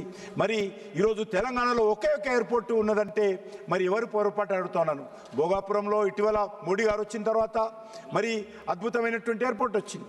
విశాఖపట్నంలో ఎయిర్పోర్ట్ గతంలో ఉంది, రాజమండ్రిలో ఉండింది, తిరుపతిలో ఉన్నది, అదేవిధంగా మరి పుట్టపర్తిలో ఉంది, కడపలో ఉంది, కర్నూలులో ఉంది. మరి కనీసము మరి తెలంగాణలో కొత్తగూడెంలో అదేవిధంగా ఆదిలాబాద్లో కావాలి, వరంగల్లో కావాలంటే 10 సంవత్సరాలు బీఆర్ఎస్ పార్టీ అధికారంలో ఉండి ల్యాండ్ ఇవ్వలేదు వరంగల్ ఎయిర్పోర్టుకు. ఈరోజు మళ్ళీ కాంగ్రెస్ పార్టీ గతంలో కూడా వరంగల్ ఎయిర్పోర్టు విషయంలో కానీ, గతంలో ఆదిలాబాద్ విషయంలో కానీ, కొత్తగూడెం విషయంలో కానీ నిర్లక్ష్యం చేసింది. కాంగ్రెస్ పార్టీ అధికారం ఉన్నన్ని రోజులు తెలంగాణలో రైల్వేల అభివృద్ధి జరగలేదు, రైల్వేలు వెనుకబడిపోయినాయి, జాతీయ రహదారులు అభివృద్ధి జరగలేదు, అనేక రకాలుగా తెలంగాణ వెనుకబడింది. కాబట్టే తెలంగాణ ఉద్యమం వచ్చింది. ఈరోజు నేను మనవి చేస్తా ఉన్నాను ఖచ్చితంగా ఈరోజు ఈ యొక్క ఆంధ్రప్రదేశ్ రాష్ట్రానికి అమరావతి రాష్ట్ర రాజధాని కావాలని గత అనేక రోజులుగా భారతీయ జనతా పార్టీ డిమాండ్ చేస్తూ ఉంది. ఈరోజు దానికి ఒక సానుకూలమైనటువంటి పరిస్థితి రావడం ఏదవుతున్నదో చాలా సంతోషమని మనం చేస్తున్నాను. అంతేకాకుండా అన్నదమ్ముల్లాగా ఈ రెండు రాష్ట్రాలు అభివృద్ధి చేసుకోవాల్సిన అవసరం ఉంది, వేగవంతమైనటువంటి అభివృద్ధి జరగాల్సిన అవసరం ఉంది. దానికోసమే ఈరోజు తెలంగాణ వచ్చిన తర్వాత కూడా అధ్యక్ష ఆంధ్రప్రదేశ్ లో కూడా ట్రైబల్ యూనివర్సిటీ రావడం జరిగింది. నరేంద్ర మోడీ గారు ప్రధానమంత్రి అయిన తర్వాత ట్రైబల్ యూనివర్సిటీ ఆంధ్రప్రదేశ్కి వచ్చింది. అంతేకాకుండా ఈరోజు ఆంధ్రప్రదేశ్ లో అనేక రకాల అభివృద్ధి కార్యక్రమాలు జరుగుతూ ఉన్నాయి. కేంద్ర ప్రభుత్వము పూర్తి స్థాయిలో మోడీ గారి నాయకత్వంలో ఆంధ్రప్రదేశ్ ప్రజల కండగా నిలబడింది. అదేవిధంగా తెలంగాణ రాష్ట్రాన్ని కూడా గత అనేక రోజులుగా వరంగల్ ఎయిర్పోర్ట్ కావాలని నేను గతంలో ఉత్తరం రాస్తే అప్పుడు ఉన్నటువంటి టీఆర్ఎస్ పార్టీ ఈ యొక్క వరంగల్ ఎయిర్పోర్ట్కి అనుమతి ఇవ్వలేదు. రైల్వేలు పూర్తిగా తెలంగాణ ప్రజలకు రైల్వేలకు పూర్తిగా నష్టం చేసింది గతంలో ఉన్నటువంటి కాంగ్రెస్ పార్టీ ప్రభుత్వం. ఈరోజు నరేంద్ర మోడీ గారు వచ్చిన తర్వాత 42 రైల్వే స్టేషన్లు ఏకకాలంలో పునరభివృద్ధి చేస్తున్నటువంటి ఘనత తెలంగాణలో నరేంద్ర మోడీ గారి ప్రభుత్వానికి దక్కుతుంది. గతంలో ఉన్నటువంటి 2500 కిలోమీటర్ల జాతీయ రహదారి ఉంటే ఈ యొక్క నరేంద్ర మోడీ గారి ప్రభుత్వము గత 11 సంవత్సరాలలో అదనంగా 3000 కిలోమీటర్ల జాతీయ రహదారులు సుమారు 1,30,000 కోట్ల రూపాయల ఖర్చు పెట్టి ఈరోజు తెలంగాణలో జాతీయ రహదారుల అభివృద్ధి జరుగుతూ ఉంది. కాబట్టి మనం చేస్తా ఉన్నాను, తెలంగాణలో అటు కాంగ్రెస్ పార్టీ ఇటు ఆంధ్ర రాష్ట్రంలో కాంగ్రెస్ పార్టీ నిర్లక్ష్యం చేసింది. కాబట్టి ఈరోజు ఈ 2 రాష్ట్రాలలో కూడా నరేంద్ర మోడీ గారు వచ్చిన తర్వాత అభివృద్ధి జరుగుతూ ఉంది. నేను తెలంగాణ ప్రజల తరఫున ఆంధ్ర రాష్ట్రానికి సంబంధించినటువంటి అమరావతి ఏర్పాటుకు మనస్ఫూర్తిగా మద్దతు ఇస్తా ఉన్నాము. ఖచ్చితంగా అమరావతి కూడా అభివృద్ధి జరగాలి, క్యాపిటల్ కూడా అభివృద్ధి జరగాలి. తెలంగాణ కూడా ఈరోజు గతంలో 10 సంవత్సరాలు బీఆర్ఎస్ పార్టీ కుటుంబం దోచుకుంటే ఈరోజు ఆర్ఆర్ ట్యాక్స్ పేరుతో కాంగ్రెస్ పార్టీ తెలంగాణను దోచుకుంటుంది. దీని నుంచి ఈరోజు తెలంగాణ ప్రజలు జాగృతం కావాల్సిన అవసరం ఉంది. ఏ లక్ష్యం కోసం లక్ష్యమైతే తెలంగాణ తెచ్చుకున్నారో 4 కోట్ల మంది ప్రజలు ఆ లక్ష్యం నెరవేరడం లేదు.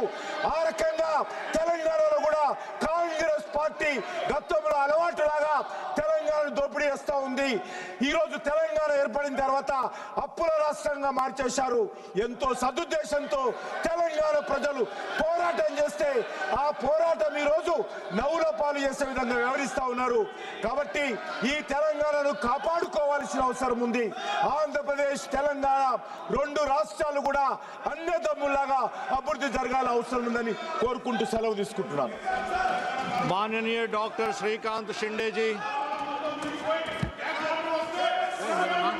बहुत बहुत धन्यवाद. अरे बैठो ना अभी.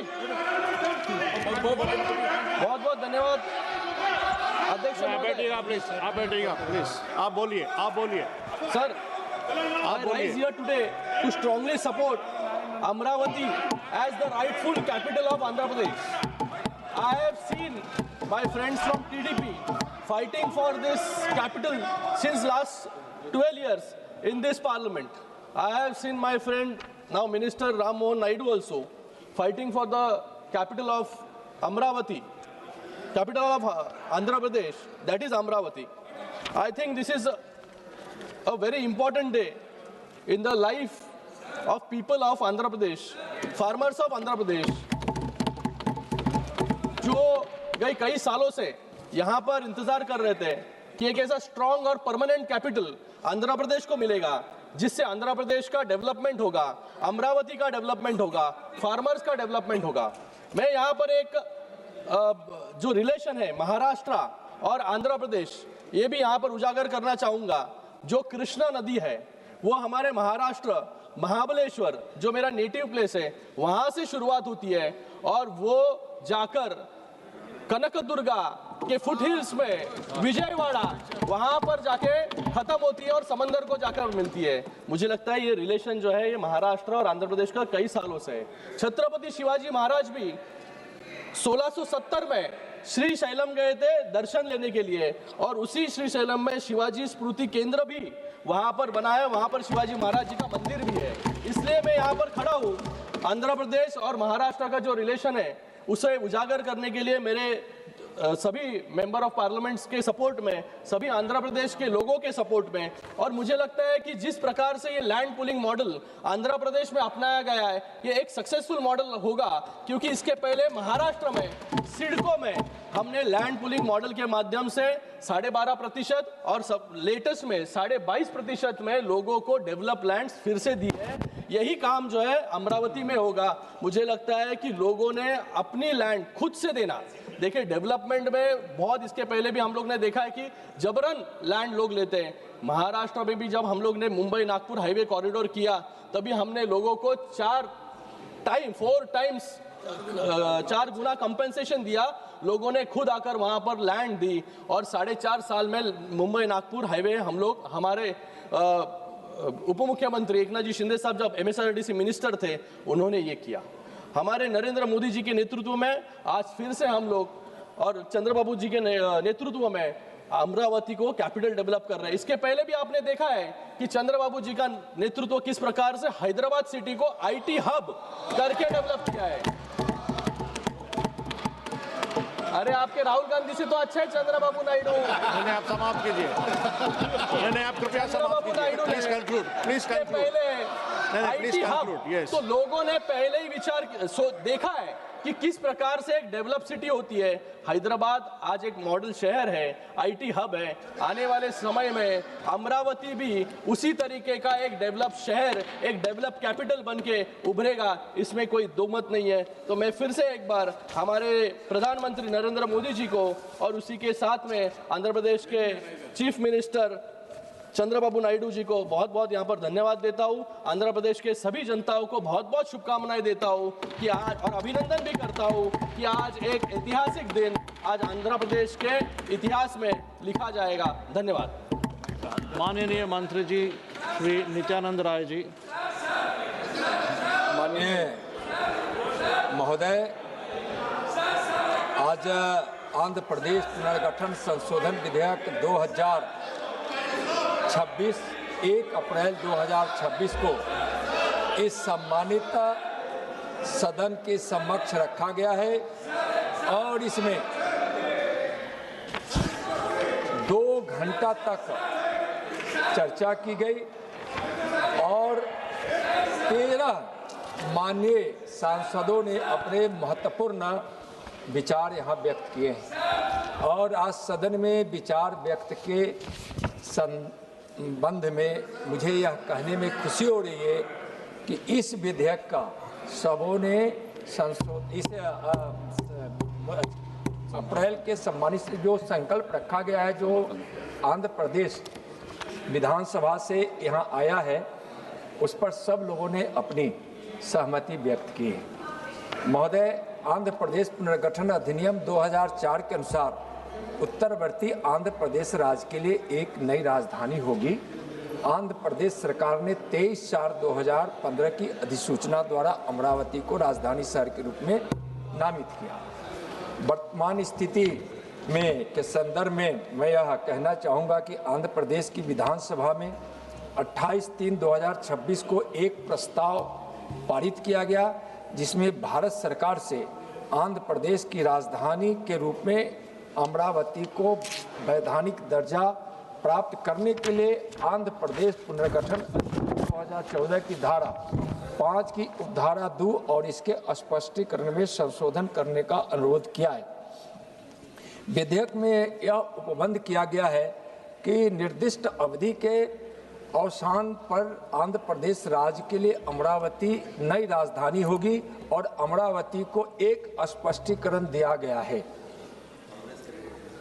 आंध्र प्रदेश की विधानसभा के दिनांक 28/3/2026 के संकल्प को प्रभावी बनाने के लिए और आंध्र प्रदेश राज्य की राजधानी के संबंध में वैधानिक अस्पष्टता का उपबंध करने के लिए दिनांक 2 जून 2014 से आंध्र प्रदेश राज्य की नई राजधानी के रूप में अधिनियम में अमरावती का नाम सम्मिलित करने के लिए उनकी धारा 3 की उपधारा 2 का संशोधन करने का प्रस्ताव है।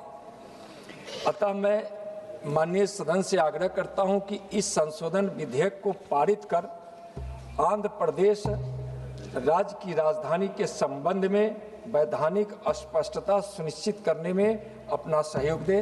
धन्यवाद। माननीय श्री एक ही सेकंड, माननीय श्री मल्लू रवि जी, मैं आपको चांस दूंगा, बिल्कुल बिल्कुल दूंगा। Mallu Ravi sir, thank you very much for giving me chance to speak on this bill sir. Basically, we are supporting this Amaravati bill, but at the same time, sir, I would like to request the Honorable Prime Minister to implement the promises given to Telangana also. When it comes to IIM, when it comes to steel factory, when it comes to irrigation project to be taken as one of the national project, and many other things are pending for Telangana, sir. Similar to this bill, I would like our government, particularly our Telangana ministers, to take initiative to get all these things done for Telangana, sir. 1 minute more. Our Chief Minister Revanth Reddy, after becoming Chief Minister, he has come and met the Civil Aviation Minister number of times, along with all MPs, and represented for more number of airports there in Telangana. But unfortunately, our Honorable Minister from Kishan Reddy Garu is telling that we are not asking. We are also asking the central government that we are ready to give the land also. Not Pappu Yadav ji, आप बोलिए। मैं इसके नहीं, you made your point, sir. Please sit down. Yes, Pappu Yadav जी बोलिए। मैं खड़ा हूँ। मेरा सिर्फ इसमें इतना है, इसमें दलित, किसान और अनुसूचित जनजाति और जनजाति, इनकी आर्थिक सुरक्षा और राजनीतिक सुरक्षा आवश्यक है। मैं चंद्रबाबू नायडू के व्यक्तिगत जीवन के साथ आज नहीं सर, जब प्रधानमंत्री देवेगौड़ा जी बने थे, उसके पहले चंद्रबाबू नायडू के देश के प्रधानमंत्री के रूप में कांग्रेस ने लाया। मैं तेलंगाना और इस दोनों राज्य के कि जो आज व्यक्तिगत सम्मान बढ़े हैं उसमें सोनिया गांधी जी की सबसे बड़ी भूमिका और कांग्रेस की रही, जिसके चलते तेलंगाना और मेरा एक रिक्वेस्ट इतने है कि बिहार को विशेष माननीय श्रीमती हरीशमती जी को बिहार का बंटवारा हुआ था, बिहार को विशेष मिल गया। बोलिए मैडम, आप बोलिएगा। मैं इधर इस बिल के हक में मैं खड़ी हूं और आंध्र प्रदेश के वासियों को मैं बधाई देती हूं और इस सारे हाउस को ये बताना चाहूंगी कि आज जहां सारे प्रदेशों के पास अपनी राजधानी है, इकलौता एक पंजाब है जिसके 1966 से जब से पंजाब के टुकड़े आज तक राजधानी नहीं आए। चाहे 1966 के रीऑर्गेनाइजेशन एक्ट में चंडीगढ़ हमारी राजधानी हमें दी गई थी, लेकिन आज से 80-60 साल हो गए आज तक। पहले इंदिरा गांधी ने कहा 1970 में कि वो देंगे, उसके पास राजीव लोंगोवाला कोड में 1900 लेकिन 1986 भी चलेगा, 70 भी चलेगा। नमस्कार गौरव स्पीकर गारू మీరు మాట్లాడండి, అప్పలనాయుడు గారు మీరు మాట్లాడండి, మీరు మాట్లాడండి। నమస్కారం మేడం అప్పలనాయుడు గారు మీరు మాట్లాడండి। ఈ సభలో నేను మాట్లాడినందుకు కేవలం ఒక బిల్లు గురించి కాదు, ఇది 5 కోట్ల ఆంధ్రుల ఆత్మ గౌరవం గురించి 29,000 మంది రైతులు త్యాగాల పునాదుల మీద నిర్మిస్తున్న నవ్య ఆంధ్ర భవిష్యత్తు గురించి నేను మాట్లాడుతున్నానని మీ ద్వారా తెలియజేసుకుంటున్నాను। రైతు అంటే లోకానికి అన్నం పెట్టేవాడు కాదు, నేలను నమ్ముకొని కాపరిగా ఉండి రైతు భూమి అంటే కేవలం సింటూ ఎకరాల లెక్క కాదు, అది రక్తం పంచుకు పుట్టిన బిడ్డతో సమానం అని ఈ సందర్భంగా మీకు తెలియజేసుకుంటూ, తల్లికి బిడ్డకు ఉండే పేగు బంధం ఎలాంటిదో రైతుకి మట్టితో ఉండే అనుబంధం అలాంటిదని మీ ద్వారా తెలియజేసుకుంటున్నాం। నాగలు పెట్టిన పంటలు సాగు చేస్తున్న ఒక రైతు బిడ్డగా నా మనోభావాల్ని తమ ద్వారా తెలియజేసుకుంటున్నాం। నవ్యాంధ్రప్రదేశ్ నిర్మాణం కోసం, భావితరాల భవిష్యత్తు కోసం నా ఇల్లు నా పొలం ముఖ్యం కాదు, మన రాష్ట్ర ముఖ్యమని చాటి చెబుతూ 33,000 ఎకరాల సస్యమ భూమిని రాజధాని కోసం దానం చేసిన అమరావతిలో త్యాగం ప్రపంచ చరిత్రలో అపూర్వం అద్భుతమని మీ ద్వారా మేము తెలియజేసుకుంటున్నాం। ఈ రోజు జగన్మోహన్ రెడ్డి సభ్యుల కోసం దేశం మొత్తం ఈ రోజు అమరావతికి మద్దతు తెలిపితే, జగన్మోహన్ రెడ్డి సభ్యులు ఆనాడు అసెంబ్లీలో తీర్మానం చేస్తే జగన్మోహన్ రెడ్డి బెంగళూరు ప్యాలెస్లో నిద్రపోయాడు। ఈ రోజు దేశం మొత్తం సభ్యులు 140 కోట్ల ప్రజానీకం వేదికైన ఈ పార్లమెంట్లో అమరావతి తీర్మానం జరుగుతుంటే పార్లమెంట్ వైసీపీ సభ్యులు ఈరోజు వాకౌట్ చేశారు।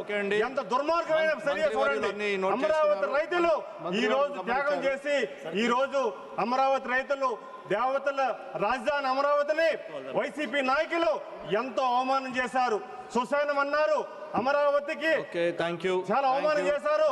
మా ఉత్తరాంధ్ర ప్రజానీకం తరపున ఈ రోజు అమరావతి మద్దతు తెలిపిన ప్రజానీకానికి రాష్ట్ర ప్రజానీకం प्रश्न ये है कि विधेयक पर विचार किया जाए। మీరు దయచేసి కూర్చోండి। प्रश्न ये है कि विधेयक पर विचार किया जाए। जो सदस्य इसके पक्ष में है वो हाँ कहें, जो सदस्य विरोध में है वो ना कहें। मेरे विचार में निर्णय हाँ वालों के पक्ष में हुआ, हाँ वालों के पक्ष में हुआ।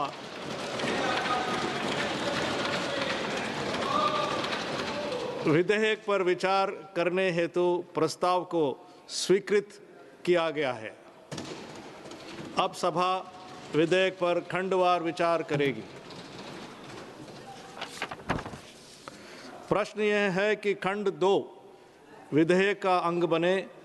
जो सदस्य इसके पक्ष में है वो हाँ कहें, जो सदस्य विरोध में है वो ना कहें। मेरे विचार में निर्णय हाँ वालों के पक्ष में हुआ, हाँ वालों के पक्ष में हुआ। खंड 2 विधेयक का अंग बना।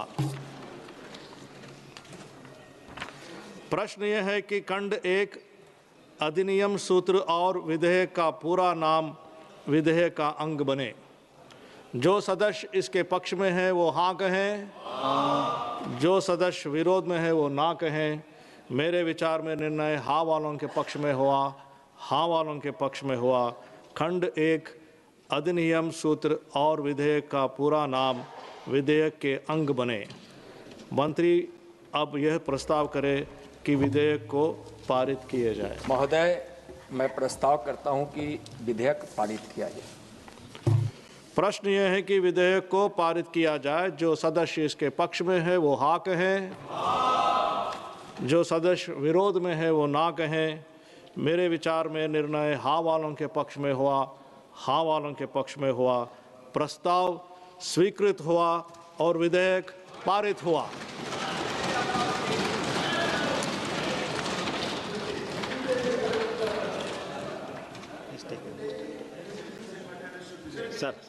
आइटम नंबर 9, जन विश्वास विधेयक 2026। माननीय मंत्री जी। Honorable Speaker, sir, I move that the Jan Vishwas Amendment of Provisions Bill 2026 be taken into consideration. This bill seeks to enhance the ease of doing business and ease of living by decriminalizing minor offences. It proposes to amend 79 central acts administered by 23 ministries. Honorable Minister would like to speak further. You can speak, sir. I think we can open it up for discussions. I will conclude at the end. माननीय Shri चेवला Kiran Kumar Reddy ji. Honorable Speaker, sir, thank you for giving me this opportunity.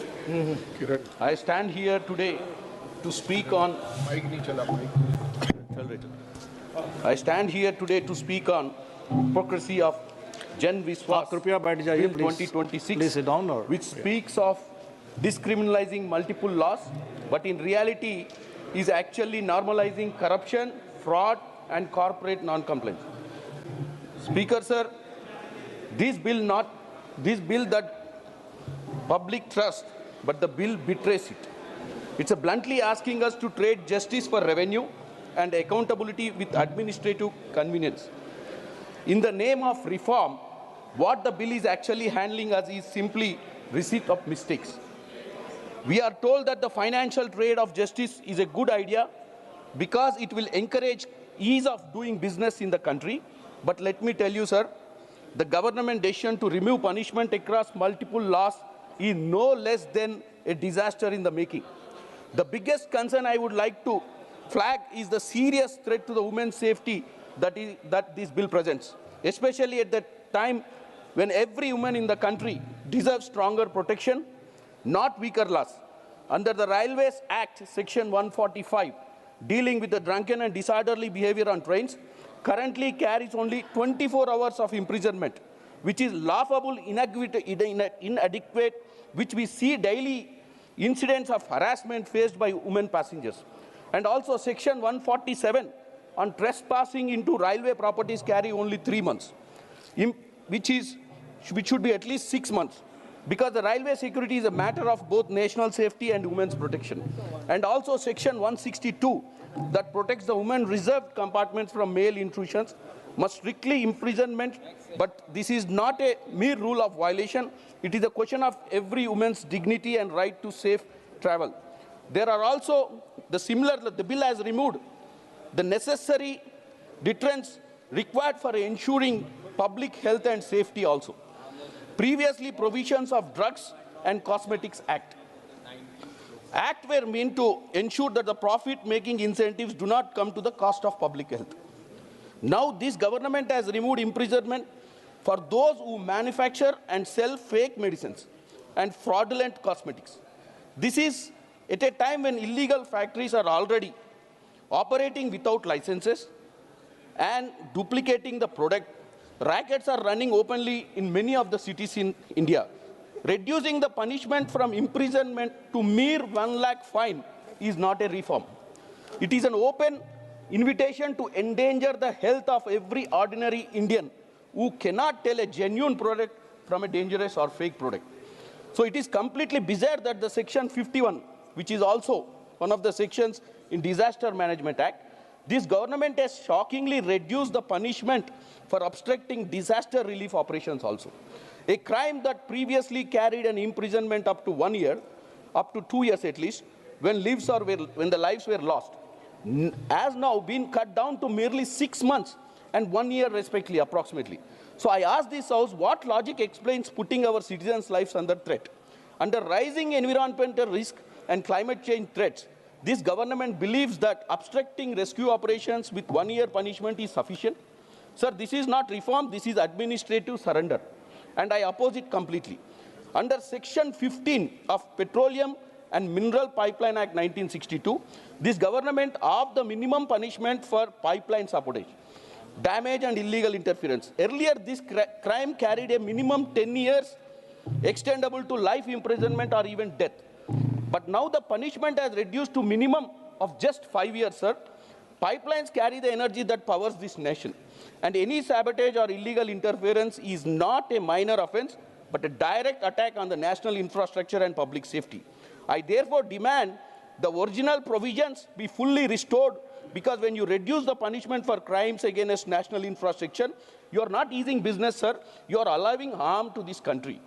Sir, farmers and artisans, from one of the strongest backbone of this country, as my constituency, Bongir, at the time when these sections are already facing grave economic and environmental distress, instead of providing better support from the government, this bill has done the complete opposite.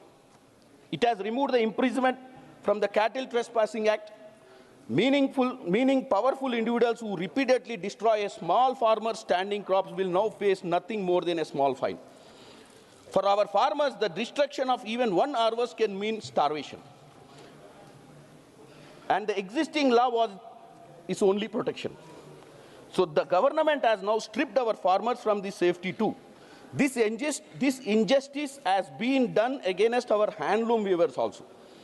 By removing imprisonment from the Handloom Reservation Act, the government is asking us to allow large manufacturers to freely flood the market with fake machine-made products at just 10,000 rupees fine, wiping out the livelihood of thousands of artisans.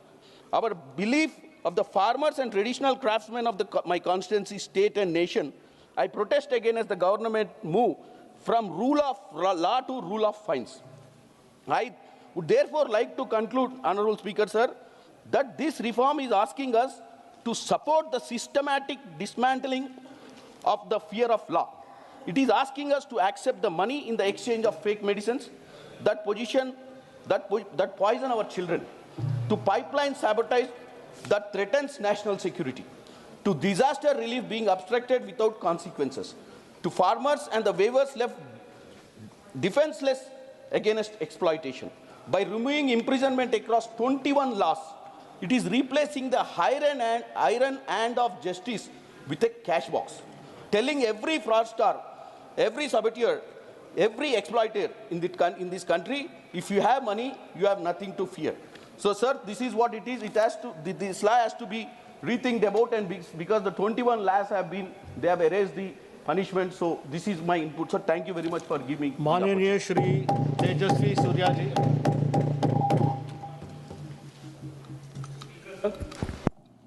Thank you for this opportunity. At the very outset, I want to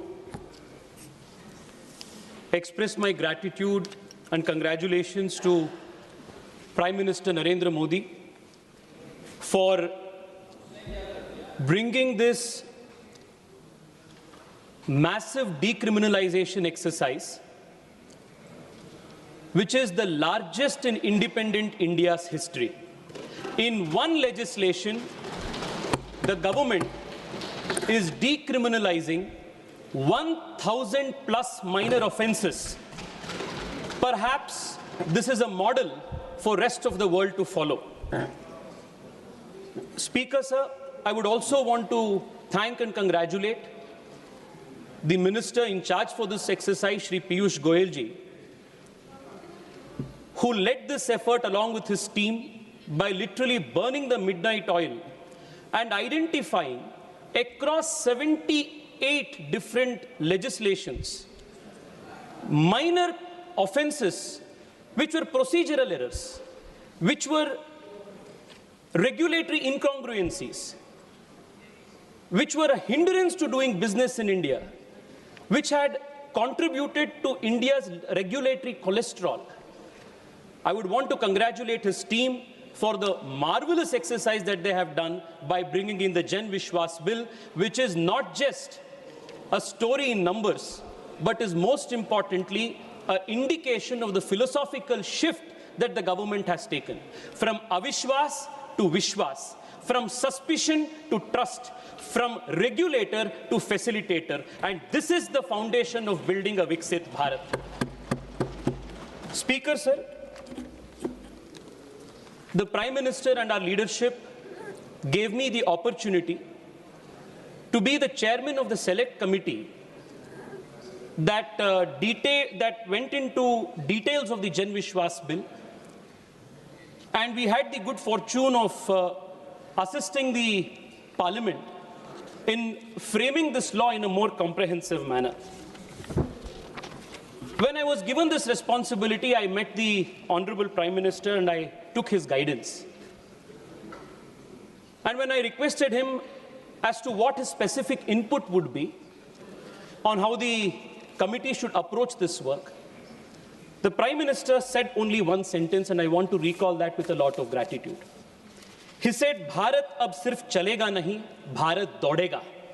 And all those provisions, all those obsolete, archaic legislations which have caged India's entrepreneurial spirit, usko dhoond ke nikalna hai, expand the scope of the committee, identify as many provisions as possible, and in one go, we must decriminalize as many minor offenses as possible so that the ease of doing business and ease of living for our citizens is enhanced.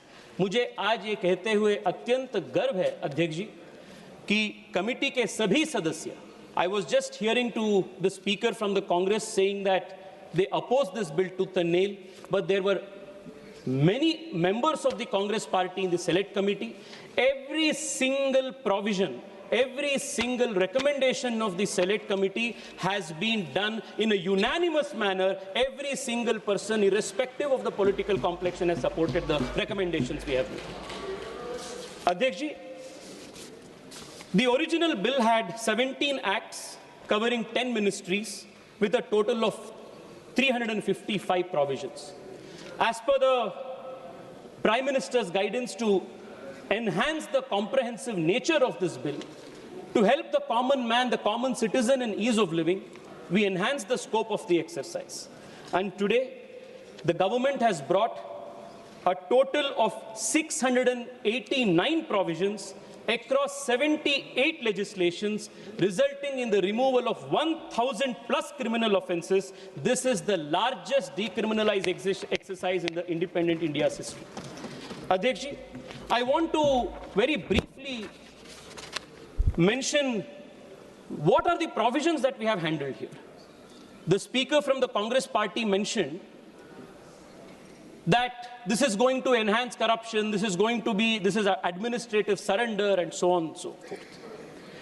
But the philosophy behind introducing these minor offenses, making even procedural errors into criminal prosecution-worthy crimes, had literally crippled the country's entrepreneurial spirit. And this philosophy had left nobody. मैं आपको एक उदाहरण देना चाहता हूं अध्यक्ष जी. एक act था cattle trespass act 1871. 155 years old act था ये, ब्रिटिश के जमाने का act. And what does this decriminalise? अगर किसी एक किसान के गाय उनके जानबूझ के नहीं देखते हुए, विदाउट हिज नॉलेज, वो अगर किसी दूसरे व्यक्ति के प्रॉपर्टी पे चले जाते, then he was subjected to imprisonment. ये इस प्रकार के एंटी फार्मर लेजिस्लेशन 155 ईयर्स से भारत के स्टैट्यूट बुक्स में था. और आज प्रधानमंत्री नरेंद्र मोदी जी के नेतृत्व में किसान को मदद करने के लिए इसको हमने डीक्रिमिनलाइज कर रहे हैं, उनको ताकत दे रहे हैं. ये छोटे छोटे ऑफेंसेस थे, ऐसा नहीं था कि वो जानबूझ के किसी को कर रहे थे या इसमें कुछ दुरुद्देश्य था या क्रिमिनल इंटेंट था, but they had brought this kind of provisions. अध्यक्ष जी, असम में, वेस्ट बंगाल में लाखों करोड़ों संख्या में चाय बागान में काम करने वाले लोग हैं. अगर चाय बागान के कर्मचारी लेडजर में, अकाउंटिंग में कुछ गलती की, 10 डालने के जगह में उन्होंने 11 डाल दिए, तो उनको 3 महीने का सजा था। ये छोटे छोटे गलतियां, प्रोसीजरल एरर्स, क्लरिकल एरर्स, इसके लिए जेल भेजने का प्रावधान था, उसको हम खत्म कर रहे हैं। अध्यक्ष जी, आज आंध्र प्रदेश हो, केरला हो, बड़े संख्या में वहां कॉयर की इंडस्ट्री है और वहां प्रॉन के सेलिंग का भी एक बड़ा इंडस्ट्री है, फिशिंग का। But under the MPEDA act and under the coir industry act, frivolous procedural errors were attracting 6 months, 1 year, 2 years of imprisonment. This was always keeping our small farmers, fishermen, under the fear of prosecution. Isko hum change kar rahe hain, and we are giving them empowerment and strength. And patent acts mein, agar koi technologist hai, innovation kar raha hai, in the process of filing his patent, if there is any procedural error, he would be facing criminal prosecution. So, ये जो कांग्रेस की, British की मानसिकता थी 70 साल की, ये किसी को नहीं छोड़े थे। छोटे किसान से लेकर छोटे दुकानदार तक, छोटे उद्यमी से लेकर बड़े व्यापारी तक, और लैब में काम कर रहे टेक्नोलॉजी इनोवेटर तक, सबको क्रिमिनल प्रोसिक्यूशन के डर लगाकर सबको अंदर भेजने का एक प्रोसिक्यूशन का डर, ये इस प्रकार के फिलॉसफी पैदा कर दिए थे। Today all these minor offenses are being decriminalized, and an era of faith-based, trust-based, empowerment-based, facilitation-based mechanism is being brought in because of the Jan Vishwas bill. Adhyakshi, along with this, 2 important dimensions of ease of living is also introduced. NDMC में, new Delhi municipal corporation में, पिछले 30 साल से यहां के लोगों का demand था, दिल्ली में 2 प्रकार के प्रॉपर्टी टैक्सेशन होता था। Unit based taxation system old Delhi में चालू था, but new Delhi municipal corporation के इलाके जो थे, वहां दूसरी प्रकार की टैक्सेशन होते थे। And this was a very anomalous situation where one city had 2 different property taxation systems.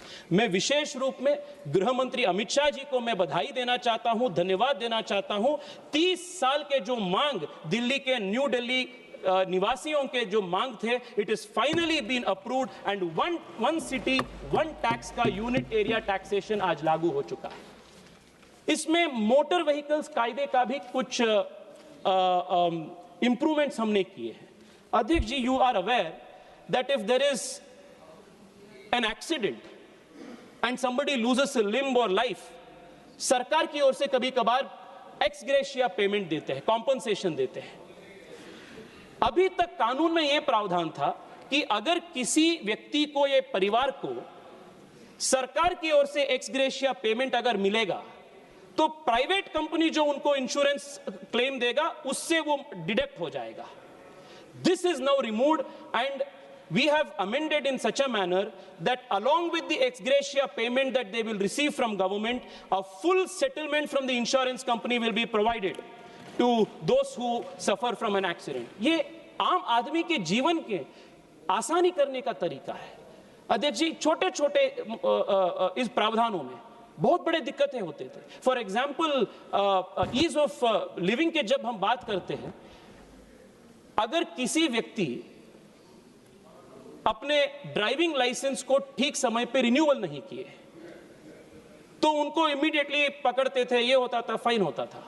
हमने इस प्रावधान के अंदर 1 साल के उनको एक एडिशनल प्रोविजन दे रहे, for 1 entire year before the expiry of his term, he can apply for driving license and get it done.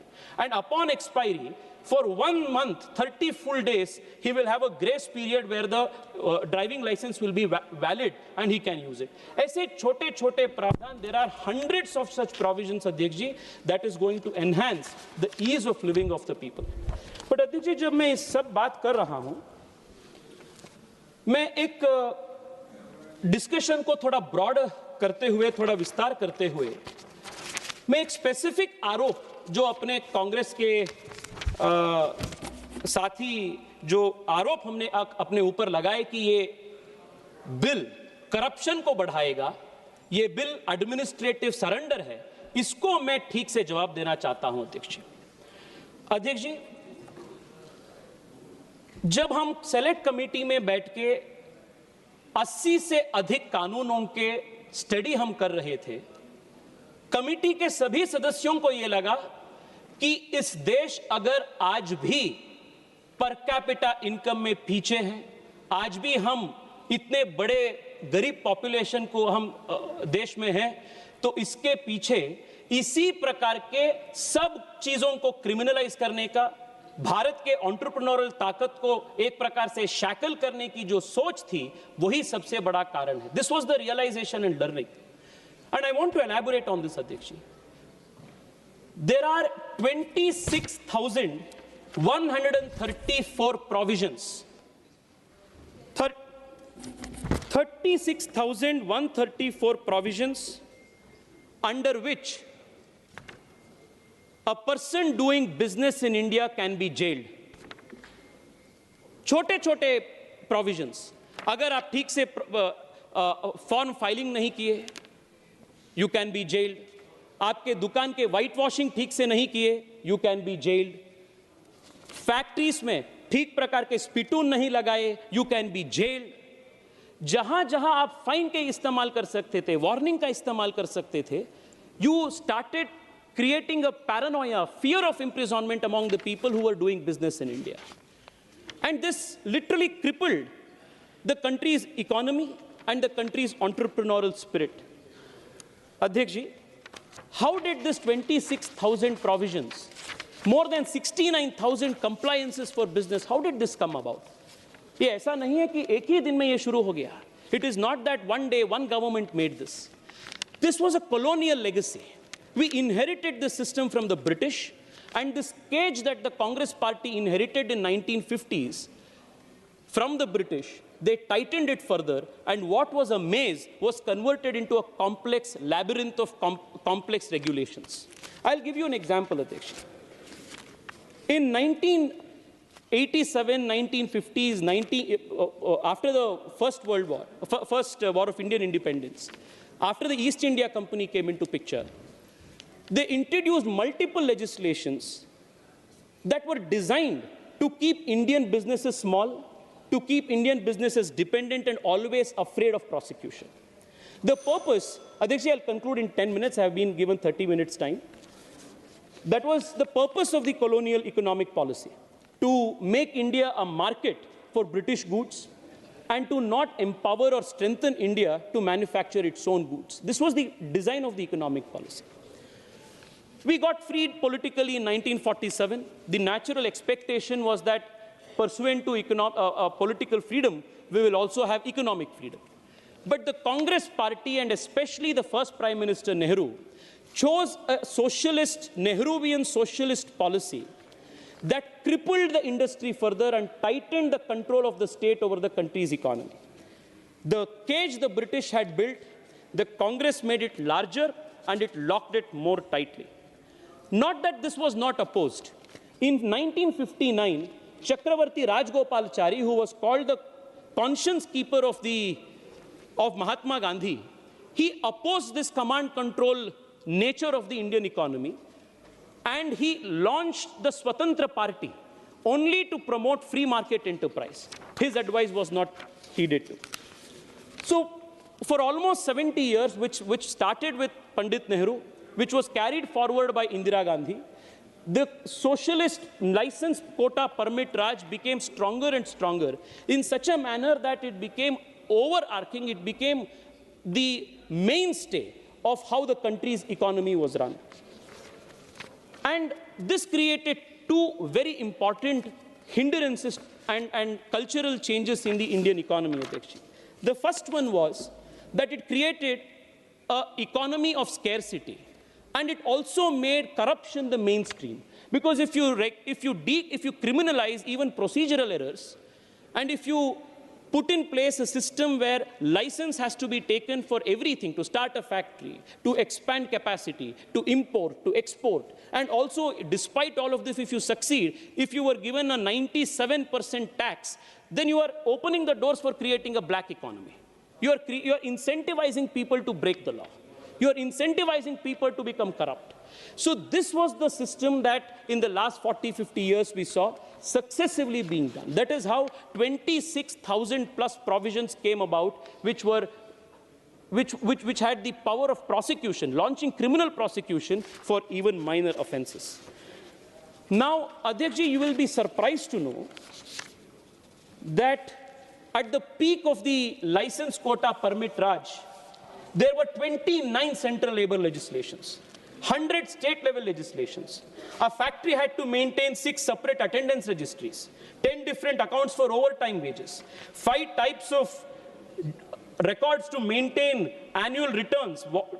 Even law regulated the height of urinals in workers' washrooms, and if it was any different from what was prescribed, the factory owner could be jailed for 6 months. These were the kind of draconian provisions that was there. So there was a culture where if you wanted to produce, you had to get a license. If you wanted to grow, you had to take permission. And if you succeeded, if you earned something, the government would come and take 97% of the earning by imposing the highest penalty and income tax. This was the mainstay of how the country was run. And these are not numbers and statistics. There are stories, there are anecdotes that top Indian business leaders have now commented that are in public domain. I want to quote only 2 of them, which is so ridiculous today looking back at how the country was governed. We all today speak highly of Infosys and Narayan Murthy ji. Today, Infosys has a market capitalization of 5 lakh crore rupees. It is employing more than 3.5 lakh people. When Infosys was started and Narayan Murthy ji had to import 1 computer, he had to make a trip to Delhi 40 to 50 times for importing 1 computer. He records this pain, and because he could not afford flight tickets then, he would take train journeys, 40, 50 train journeys across 2 days, 3 days just to import 1 computer. This was how enterprise was shackled. There is another anecdote, Adhyakji, of K.V. Ramani, one of the co-founders of NASSCOM. The RBI had given him permission to travel on a business trip, 2 nights in Frankfurt and 1 night in Paris. His meeting in Paris got rescheduled and he arrived there a night early. He concluded his business, came back to India. The first thing that he encountered was a notice from RBI asking him, why did you spend 2 nights in Paris, 1 night in Amsterdam when we had given you permission for the opposite? This is how our entrepreneurs were attacked. This is how they were curtailed. This is how entrepreneurial ability innate to Indian spirit was curtailed, shackled, but also corruption was increased. And this facilitated, this created, Adhyakji, a culture where Indian businesses could not expand, could not become globally successful models, and this had a direct result on how much employment India could generate and how much wealth India could generate. I want to give an example on I want to take the attention of the House to what this command control economy, this license quota permit Raj of the Nehruvian and the Indira Gandhi years cost India and common Indians in terms of economic growth.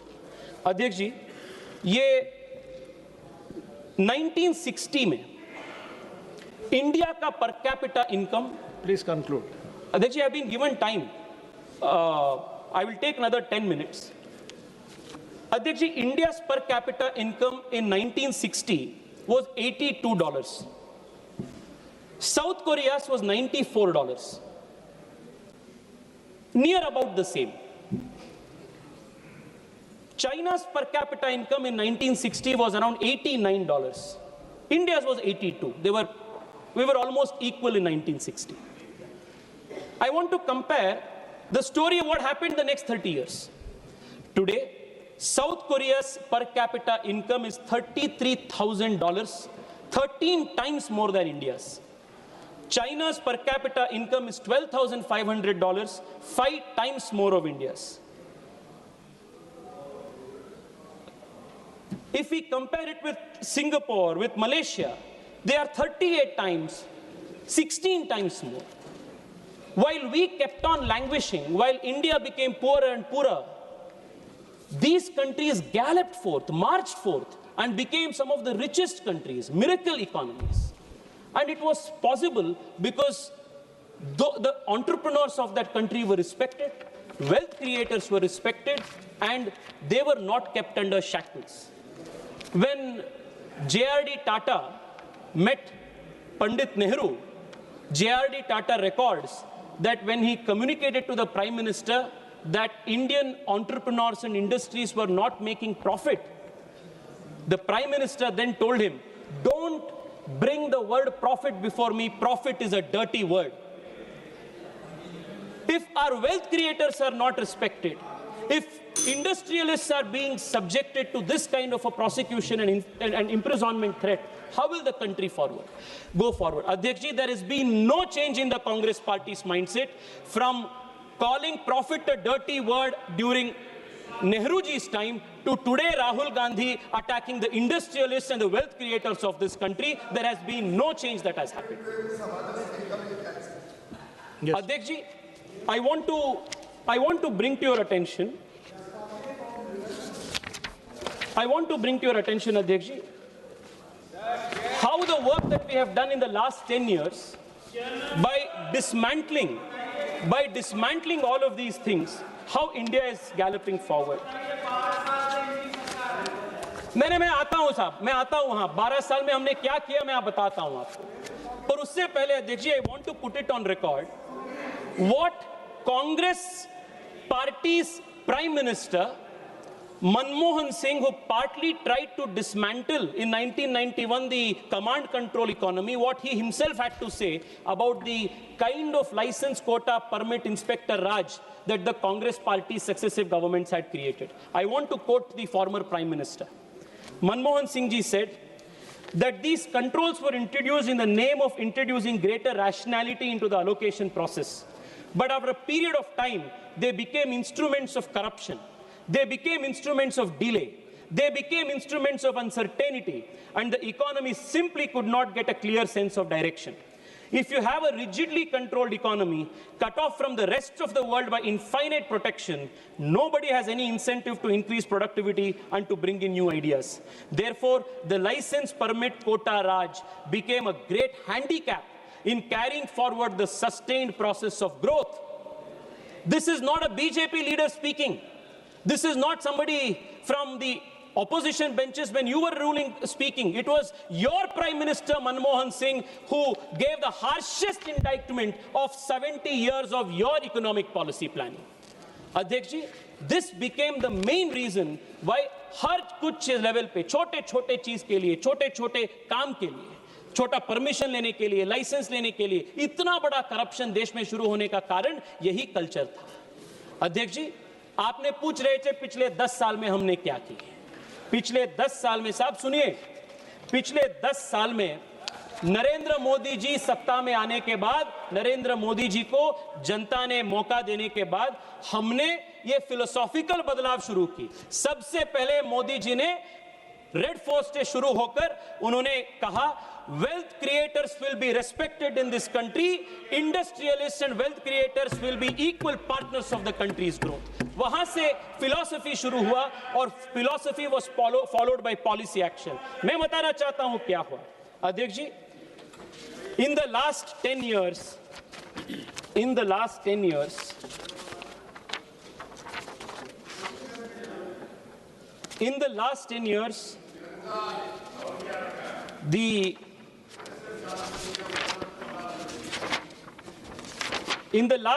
Adhyaksh ji, we have brought multiple reforms in the country's economy.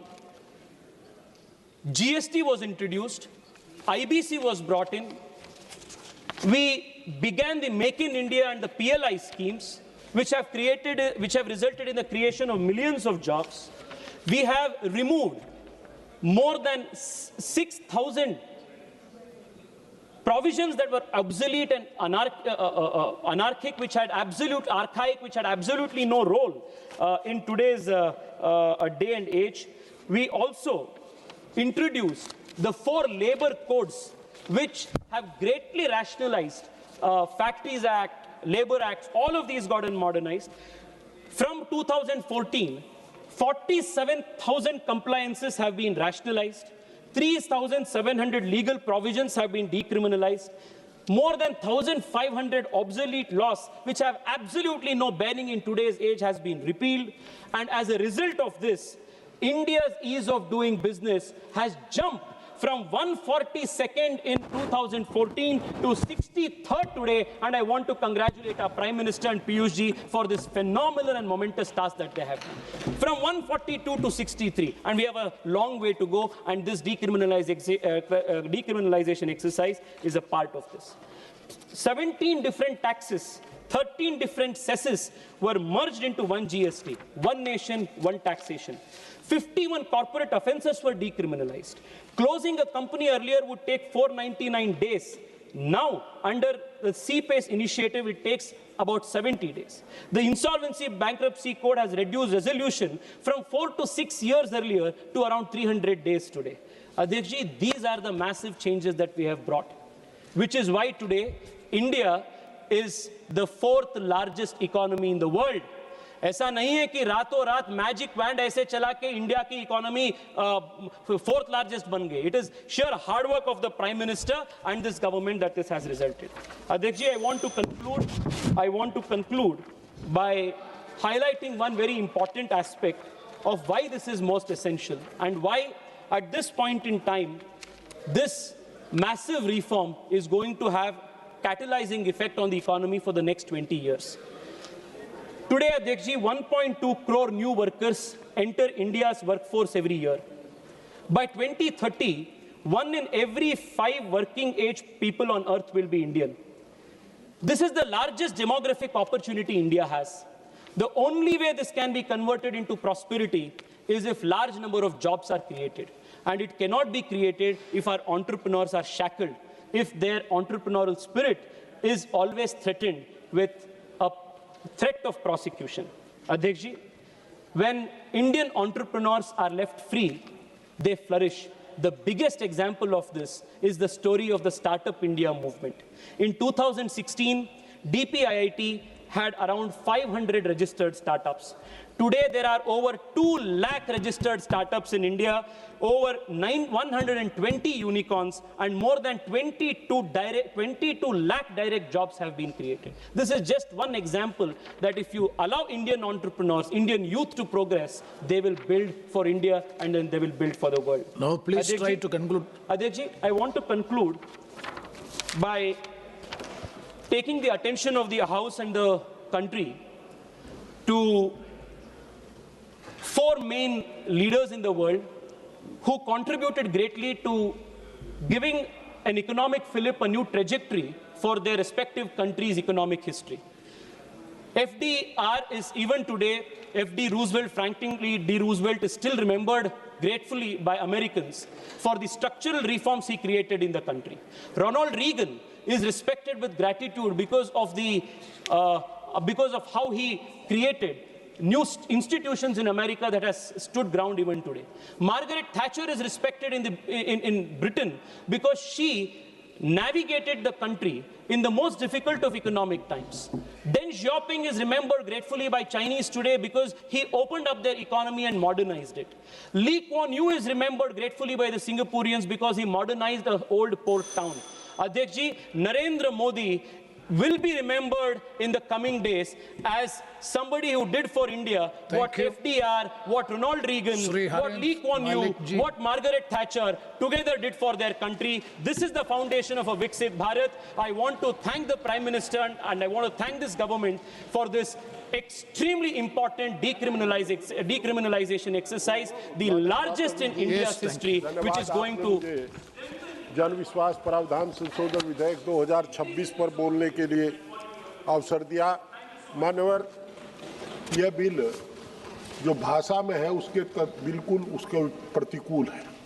सरकार का विश्वास जनता पर बना रहे, ये सरकार का दायित्व है, परंतु जो इसमें देखते हैं अपराध मुक्ति के नाम पर जवाबदेही कमजोर करता है। जबकि सरकार कह रही है कि बिल कॉलोनियल कानूनों को आधुनिक बना रहा है, लेकिन असल में यह सिर्फ जेल की सजा हटाकर छोटे छोटे जुर्माने लगा रहा है। इससे सवाल उठता है, क्या सरकार जवाबदेही खत्म कर रही है? जैसे पशु अतिक्रमण अधिनियम 1871 में गंभीर मामलों को अब सिर्फ 5,000 जुर्माने तक सीमित कर दिया गया। यह सुधार नहीं है, बल्कि कानून को हल्का करना है, लोगों में इसका भय खत्म होगा। अच्छा रहता यदि सरकार इसके साथ साथ एक कानून और बना देती कि जो उत्तर प्रदेश में विशेषकर जात, जुबान, लिबास देख करके लोगों की जवानी करने का कानून है, उस पर रोक लगाने का काम करते। जिन लोगों ने जो लोगों की जवानी लंगड़ी की है, उनके विरुद्ध प्रभावी कार्रवाई करने का प्रावधान सरकार को करना चाहिए था। मानव मेरा अनुरोध है कि महत्वपूर्ण कानूनों में डर खत्म करना, जैसे रक्षा कार्य अधिनियम 1903 जैसे कानून में संवेदनशील क्षेत्रों के पास उल्लंघन को